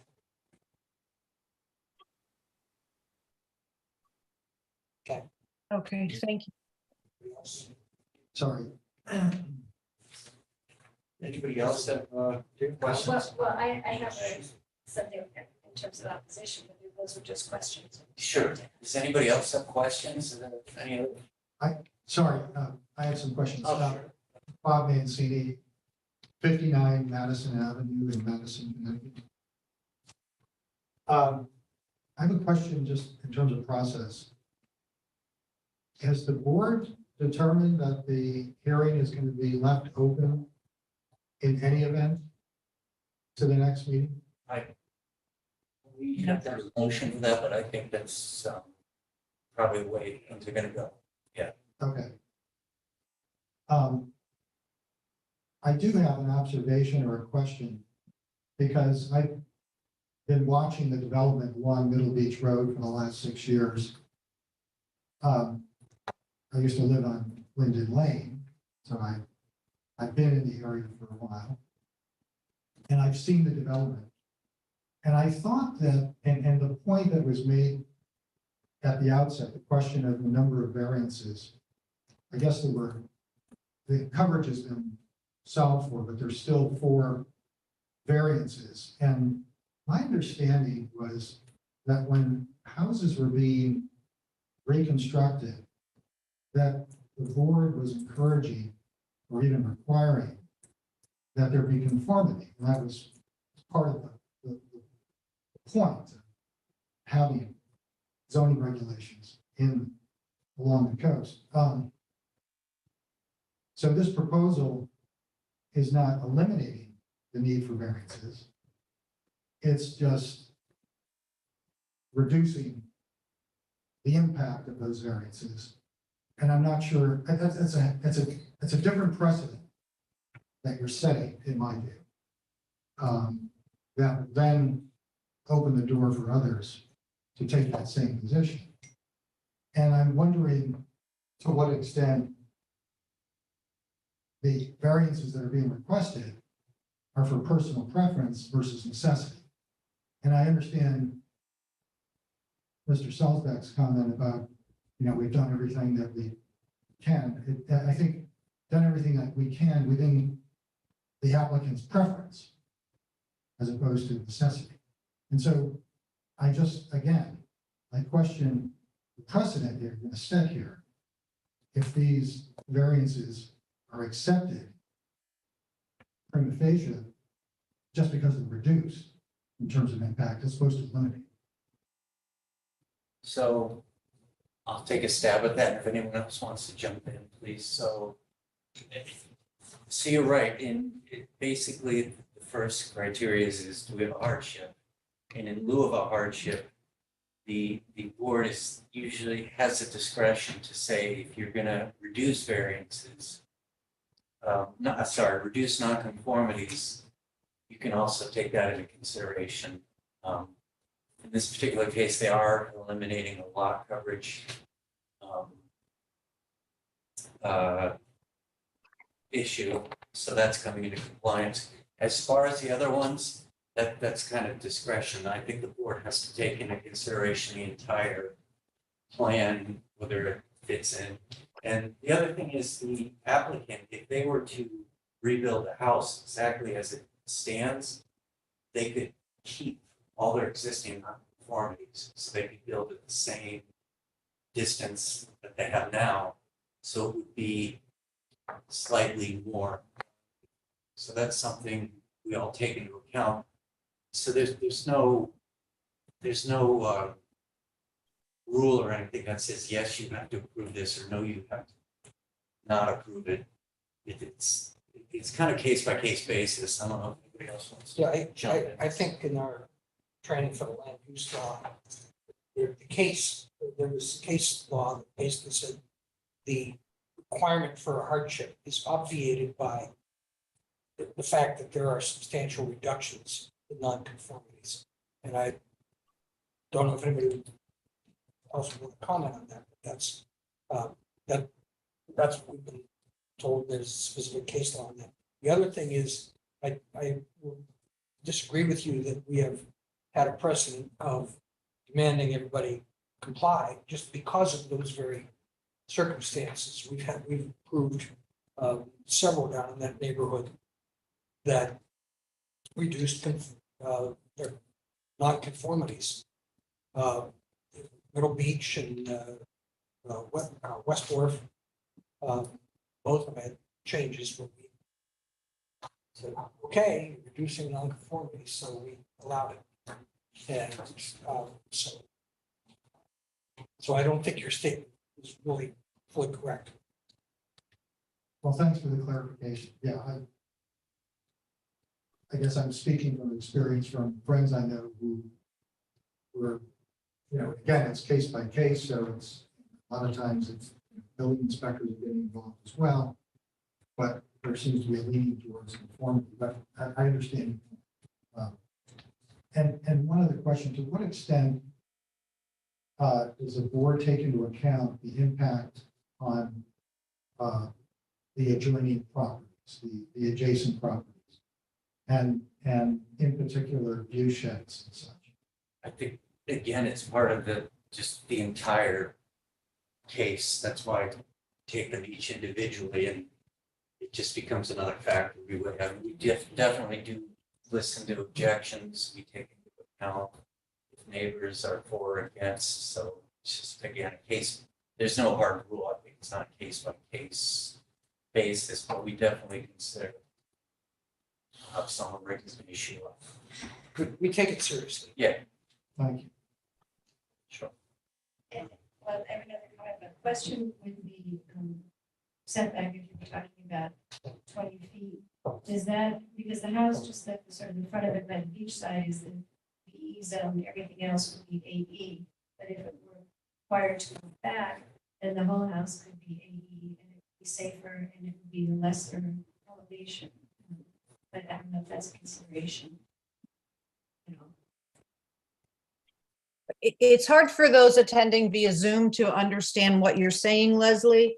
Speak up to the microphone. Was that a question or are we on a comment? You know, I speaking guess, for I or guess against. it's a little bit of both. Let's see if it's taken into consideration, the flood zone in terms of the danger of any So- damage. My recommendation would be to rather than having a back and forth discussion during public comment, would be to allow you to speak and raise your questions and then allow the applicant an opportunity to rebut afterwards. And then we'll be able to hear everybody as they're interested in providing comments for this. That's fine. I just didn't, I guess my question was, is it taken into consideration in citing a house?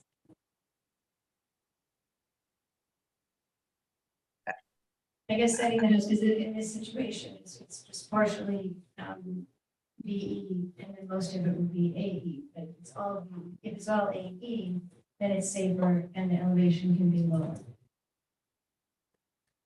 You're referring, okay, so that's a flood zone question. I'm only asking because we're talking about a different setback, and if that setback from changing whatever measurements you're looking at with coast, if that would put it in an AE, all in an AE zone instead of providing VE, and is that a consideration? So Greg, that would be a question for you regarding Limois and the VE zone and what flood hazard, regulations you'd have to adhere to, I think, is the question.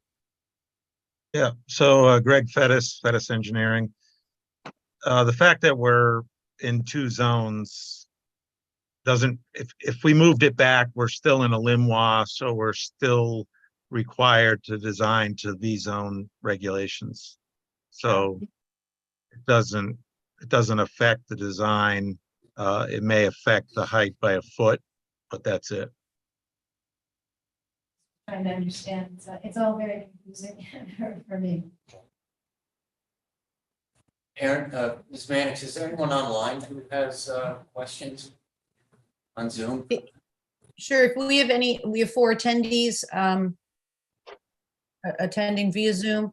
If you'd like to be heard regarding this application and have an opportunity for public comment, please raise your hand and we'll allow you to speak.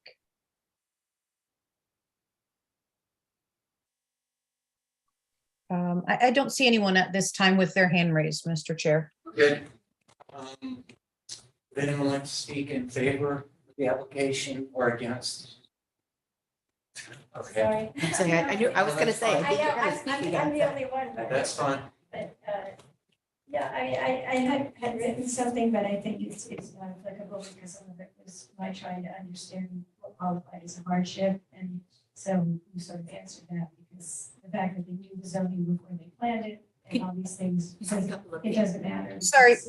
If you could speak a little slower and into the microphone, we're unable to hear you and the captions are not picking up what you're saying. I'm so sorry, and I'm nervous. I don't like speaking in front of public. But, I was saying I'd written something, but I don't think it's really applicable because a lot of the issues were my trying to understand what qualifies as a hardship. But it seems like the addressing nonconformity overrules all of the other issues. So I won't read everything that I wrote. But the one thing I will say is, we bought our house a year ago after looking for many, many years to find a house that was accessible for our needs, that had an elevator, one first floor bedroom, and with all the setbacks and lookbacks, it was really impossible. And we finally found this house a year ago that has the elevator, and it also has a master bedroom with views to the east and west of the beach, which for me, I need a lot of bed rest. I've spent the last 2 years, 8 months in bed rest. So it's a big consideration for me. And so, we were disappointed that the applicants didn't consider that important. And, it is to us. And it wasn't taken into account in the sense that it could be set back a little bit. And even having honestly the 3-foot variance from the coastal line, whatever resource would help.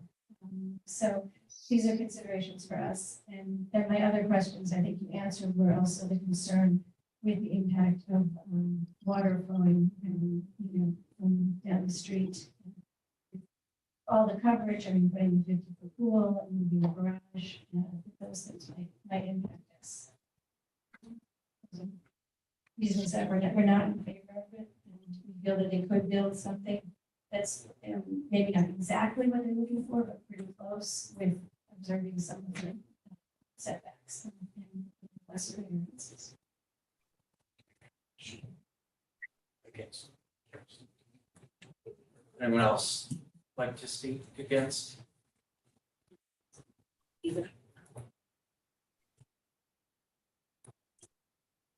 Sorry. Bob Nancy again.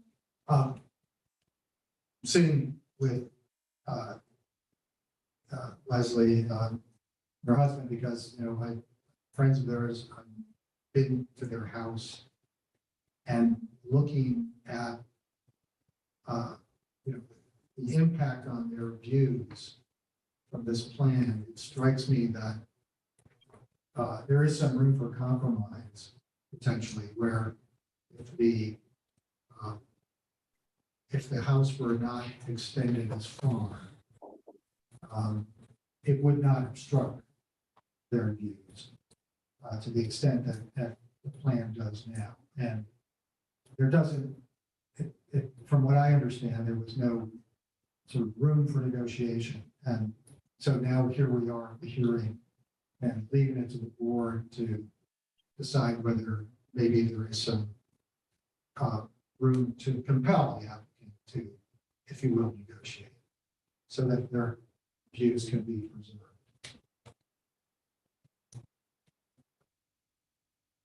Thank you.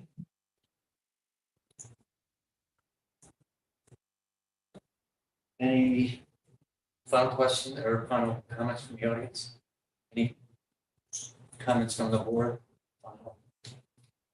So do we need a motion? Oh, sorry, I see a hand up. May I just speak for a moment? Sure. Alona Marsh, I'm the owner of the property.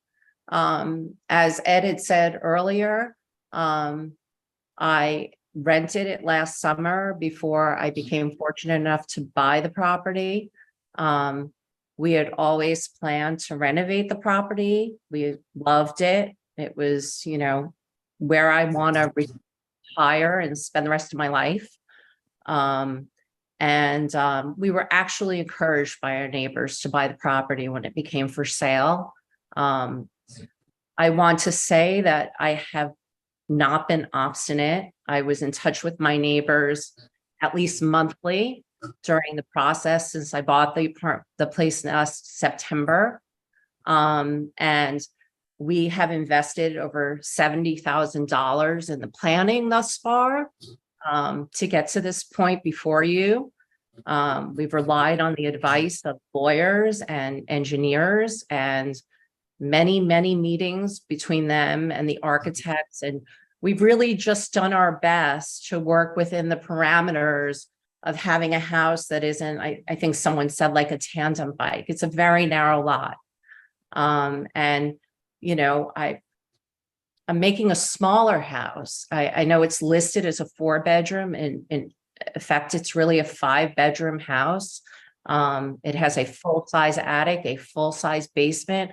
I am reducing this house it's not like, sir, like you talk about all those other houses in Madison that you see, or that these giant houses based on just people's feeling and what they want and building to lot size. I really tried to reduce this house. I'm taking it from 5 bedrooms down to 3 bedrooms, no basement, no attic. And we really tried to do our best. And I just want to make sure that that's on the record too. Thanks. Thank you. Other hand, Chris? Yeah, Greg Fettis. I've been poring over your regulations every chance I got in the last hour or so. But just want to point out where I came up with what I came up with. And I just found it. It's under your definition of critical coastal resource areas on page 94 and 95.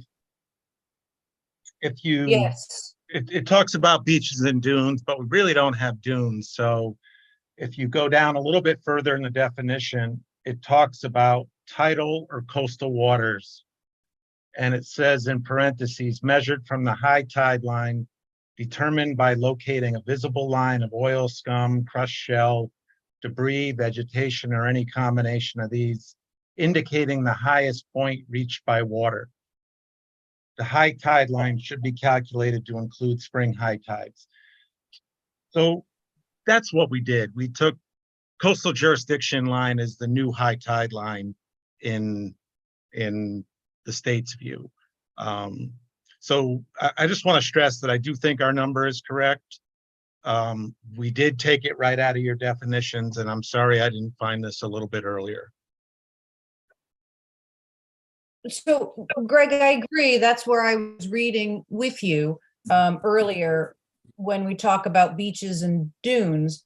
And I think that area defining the coastal waters, you know, saying that it's measured from the high tide line is a great indicator of how we determine where the coastal waters is, but that doesn't determine where the beach is.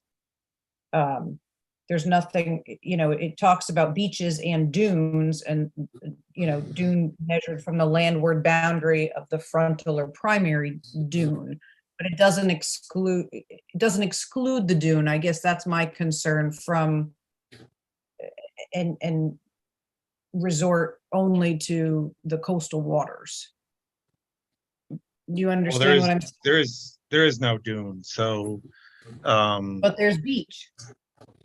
But it doesn't talk about where it's, so I would say the beach is measured, as you scroll down that definition, it's measured from the highest point reached by water. But if you read the whole definition, I mean, I think it's pretty clear. That's why we, you know, put on there 46.11 from the coastal jurisdiction line to the house. Highest point of the water. That's very, very black and white. But I'm open to On your plan that you have beaches and dunes there. It's on the site plan. yeah, because yes. So There are no dunes, but it doesn't allow me to put just beaches. If I was to do it over, I would put the beaches down below the coastal jurisdiction line. So, I don't think that's a reason to, so you're suggesting, Mr. Featherston, that the application should stand on its merit, the numbers as is? Is that what you're suggesting? I'm suggesting that the number is correct per your definition of coastal resources in the zoning regulations.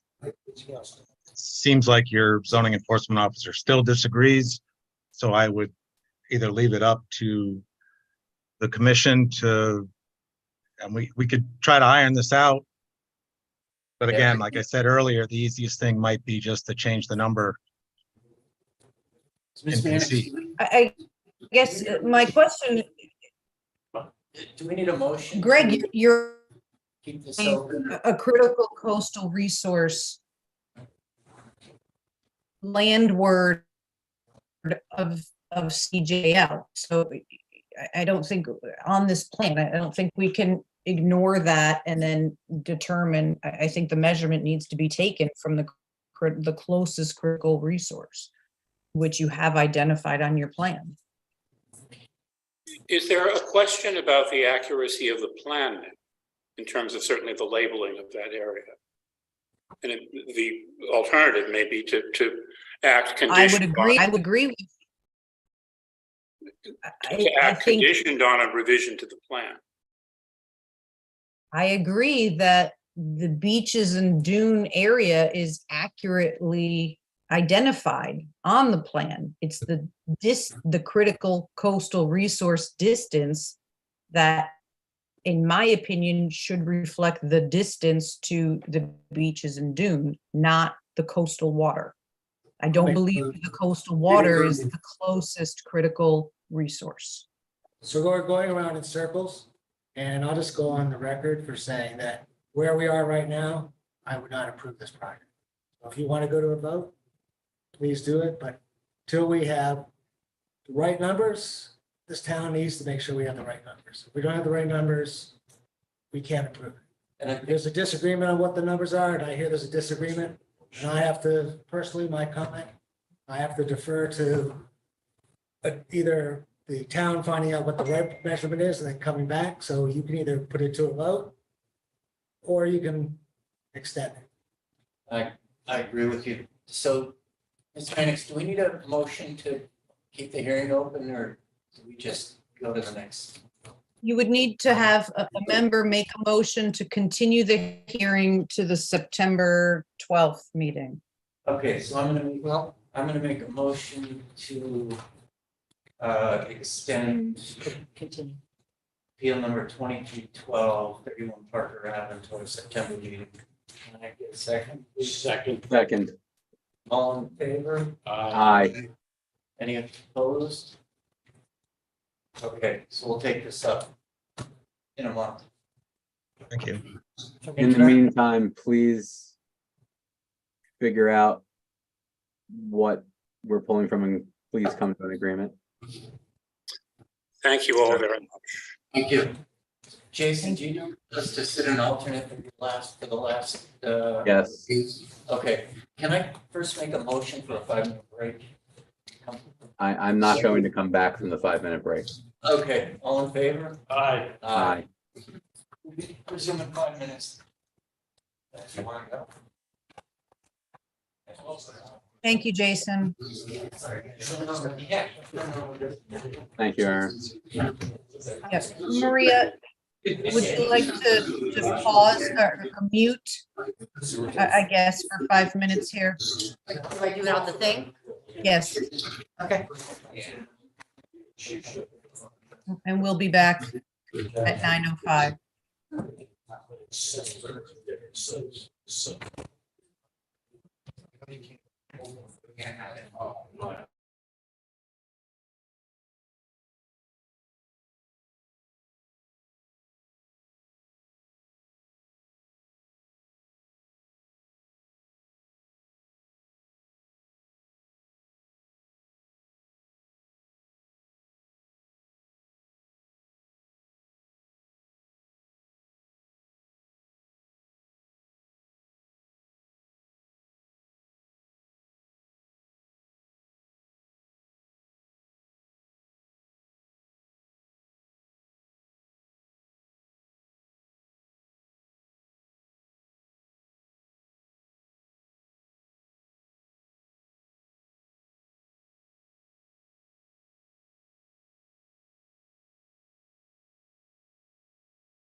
Do we? Motion to adjourn. So we're gonna get going again, so I'd like to, let's see here. So I'd like to invite the applicant in for 26 Grove Avenue. Oh, online. Okay, gotcha. Go ahead and present, please. It's on Howdy. mute. Yep, Todd Anderson is coming over as a panelist as well. Yeah, he's on mute still, so. yeah.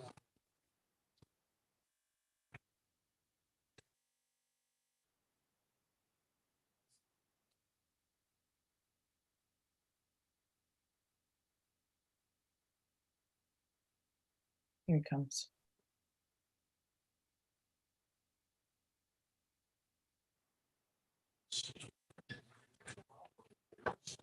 Trick. Yeah, it's the last house, it's the last house. Hello, I think I'm here. You're Can here. everybody hear? Can you hear me now? Yes. Todd Anderson from Anderson Engineering Surveying Associates, 1054 Boston Post Road in Guilford, Connecticut, for the record. Here on behalf of the Hills, who are hoping to tear down their new house that they have on Grove Avenue in Madison. This is a house that was first built. Oh, geez. I- Anderson, I'm sorry. I apologize. May I interrupt? He didn't hear you. We need to seat an alternate member. I apologize. Okay, no worries. To seat you then, with you, a regular voting member. I apologize. I forgot to do it before you started. No worries, that's fine. Please continue. Okay, so I don't have in front of me, I wish I did, the year that this house was originally built. I believe it was back in the 40s or 50s. It is in a non-conforming location on the property. Aaron, can you pull up my plan for me, please? Sure. So the existing house extends over the current zoning setback line by, I believe it's 5.2 feet. Hold on, let me pull up my plan. Yes, it extends over the building line by 5.2 feet. It has a very large footprint. It is a one-story house existing in much disrepair. It's probably about one hurricane from being leveled onto the ground. Not fitting the neighborhood for characteristics or setbacks or anything. So my client is proposing to build an entirely new house, demolish the existing house. The new house that he proposes to build fits 100% in setbacks for road line, sideline setbacks. We have an approved plan from the health department. We can get a new septic system in there that works. We are eliminating the nonconformities. The proposed open porch on the front does not even come even 20% into the allowable open porch setback to the road. 100% compliance with zoning regulations, 100% compliance with health code, heights and everything. The existing structure is non-conforming with the maximum coverage. And we are proposing a new house with about 4 square feet less coverage than the existing footprint existing today. So we are before you tonight for a coverage variance to be able to build a house almost in kind to what is there, but we are reducing the nonconformities in respect to the street line setbacks, but we are still asking for a coverage variance. And again, we are reducing that coverage variance, or coverage of the proposed house by about 4 square feet. So yes, we are still over on coverage, which is why we're before you tonight. But yet we are reducing that proposed coverage by, again, 4 square feet. In all other aspects, this house fits 100% of the codes, as per setbacks, the floor area coverage, is within the maximum allowed coverage. It is just the maximum footprint coverage that we're asking for relief on. And all other aspects of the project are compliant. I think that's it in a nutshell, so I'm open for any questions. Mr. Anderson, would you please review the coastal site plan too that you submitted? Oh, I'm sorry. Yes, there's also a coastal area management plan that was submitted as well. Because we are within the coastal area management zone, we had to do a coastal area management site plan application as well. We are proposing to surround the entire site with silt fencing. We have a proposed construction entrance. Right now, the existing driveway is bituminous. Whether they rip that up and put in their construction entrance or not, that construction entrance needs to be put in, so any machinery coming in now, dump trucks and whatnot, all the dirt that are on the tires are going to be held in that construction entrance. We don't propose any stockpiling of material on the site, being that when we rip out the existing house, which is a larger footprint of the proposed, that hole is going to have to be filled in with material. So it's probably going to be a 1-to-1 ratio of what we pull out and what we have to fill in. Any excess material that is left on the site will be hauled off of site, which is why I don't show any stockpiling of material. We will have to pull out material from the site in order to install the septic system. That material is either going to be used to fill in the existing hole of the existing house or trucked off site. There may be minor stockpiling of topsoil for backgrading around the new house. That can occur within the proposed garage area, which is why I don't show major stockpiling areas, because quite honestly, there's not going to be a lot of material that is left over that needs to be on site. If anything, there may be some material that has to be brought in for accomplishing the septic system.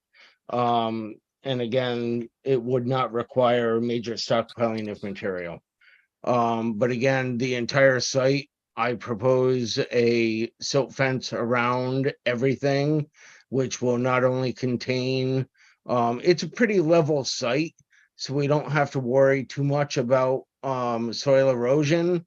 But another thing that the silt fence does contain is any debris that may blow off of the construction area, say, the fabric that they put on the edge of the house, excess fabric that may be on the ground, that's left over after a day's work, that would be contained by the silt fence as well. So I think that's in a nutshell.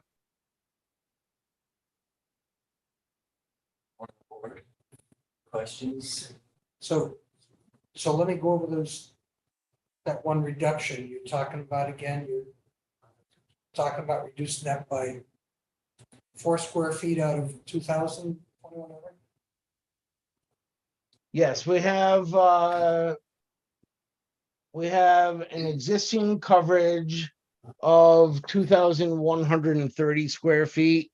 And we are reducing it to 2,126.1 square feet of coverage. But as well as reducing the coverage, we are also eliminating the front line setback nonconformity. Okay, right. The existing house is non-conforming by 5.2 feet, and we are making it conforming by +1 foot.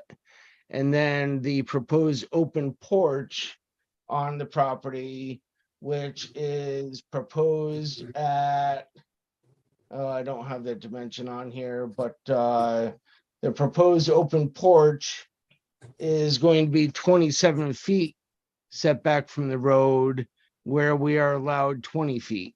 So that will be conforming by 7 feet.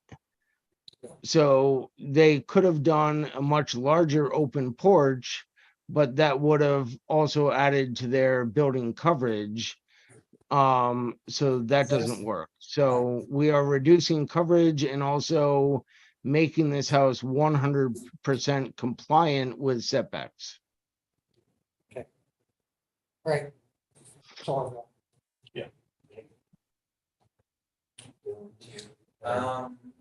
Okay, so how many setbacks did the pre-existing property violate?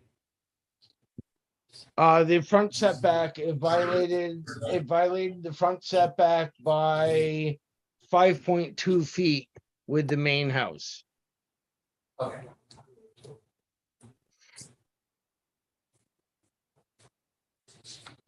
I don't have any questions. Ms. Mannix, do it, anyone in the Zoom audience? would like No. to- Okay. There's no one in attendance. And the audience, sorry, you've been waiting like 3 hours. Sorry about Would you like to speak? No, our neighbors are looking forward to this. Calvin and Diane Hales for the homeowners. Thank you for considering our Sure. application. I think, Todd, I just wanted to make sure, again, with the board, that the coastal checklist from Deep was entered into the record for you, and can quickly share that. I did not get a copy of that, so feel Okay, free. I apologize for that, Todd. That I thought that got forwarded to you, but here's the app, again, the checklist, again, from Deep, Jason Hales, the analyst who's been reviewing these applications, identifying that general coastal resources and shorelands are available, or, present on site and adjacent to the site. And then again, the coastal use policy that's relevant to this application is general development, which is applicable to all proposed activities. No water dependent uses. Again, the analysis includes, based on information provided, the applicant has proposed the demolition of the current residence and the construction of a new single-family dwelling that conforms to the neighborhood. The current structure is a single-story ranch-style residence. The proposed plan is to build a 2-story dwelling that conforms with other residences in the neighborhood. The parcel is situated outside the FEMA flood hazard area and is relatively flat, located upslope from the limit of moderate wave action line. The total coverage for the proposal is 2126.1 square feet, and the allowed square footage by the town regs is 1,888 square feet. There is no need for concern about the coverage increase on the proposal of shorelands with the absence of resources. Comments: 1, there are no concerns or comments noted at this time for the project.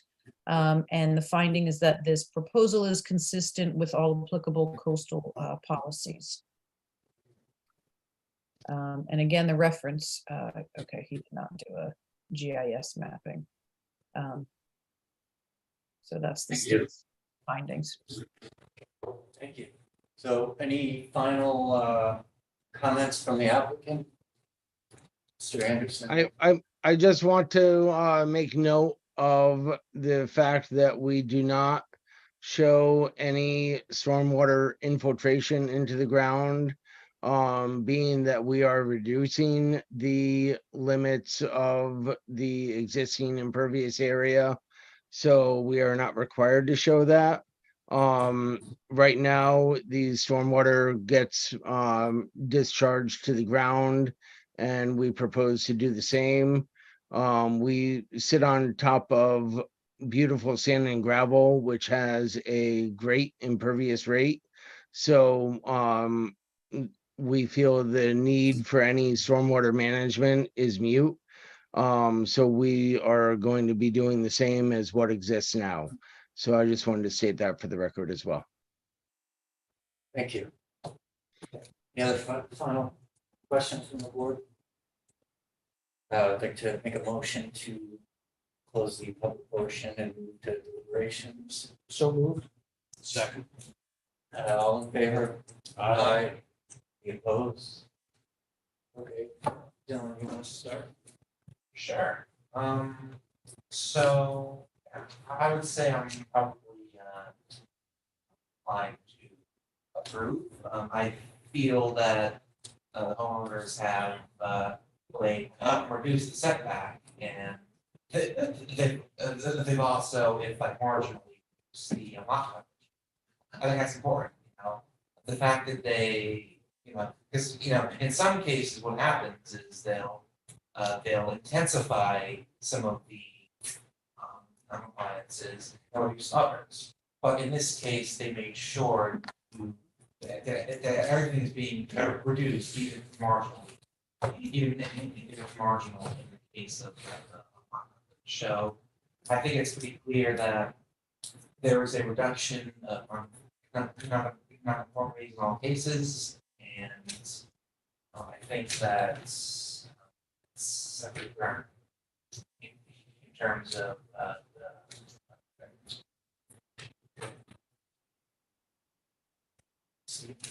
Sad to see that house go. But, Oh, no, but I'm doing it with the reduction for these. I agree that the reduction of non-conformities obviates the need for the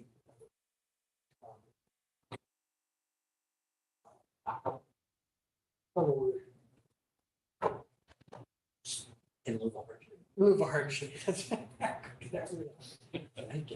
Anyhow, yes, it obviates the need. Bill? I agree with what everybody has said here. I can't add any. Yeah, I agree. It's the elimination of a non-conformity and reduction in lot coverage. Okay, then without further ado, I'd like to move that we return to the, You guys look louder. okay, so unless we've got anything else, I'd like to move that we return to the, we do close the term, the discussions and move back to the regular meeting. Second? Second. All in favor? Aye. Opposed?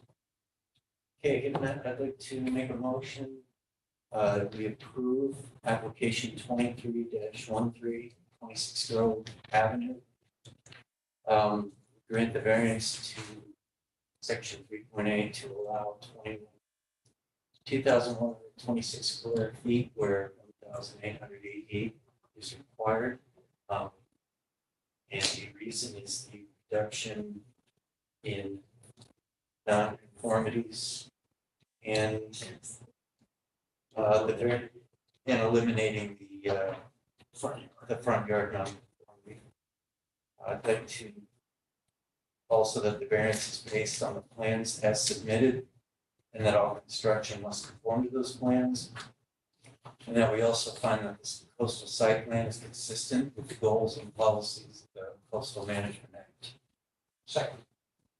All in favor? Aye. Any opposed? Okay, unanimous, the ayes have it.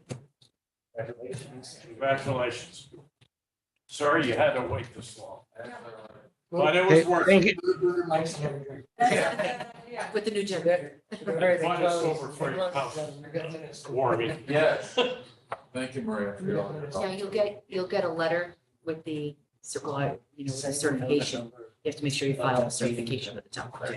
Oh, So, yeah, you'll get a letter with the variance, the actual variance. And that has to be filed with the town clerk, so Hey. things go forward. Thank you, Todd. Thank you very much, everyone. Have a great night. Thank you, Todd. So it's like. You know where to Have a find great it. one. This we filed on the land records? The variance, the actual certificate, filed on the records. Almost done. Okay, and then we can, When was the last now the meeting? permit will start going again? Once the variance is filed. When was the last meeting? July 11. 11th? Okay. I'd like to make a motion to approve the July 11th, 2023 meeting minutes. Second. All in favor? Aye. Any opposed? Passes unanimously. Motion to adjourn. Second. All in favor? Aye. Any opposed? Nay. Way to go. Better, better not. Way to go. Thank you all. Good night. Thanks. Aaron. Good night. Aaron, way to stick to your guns.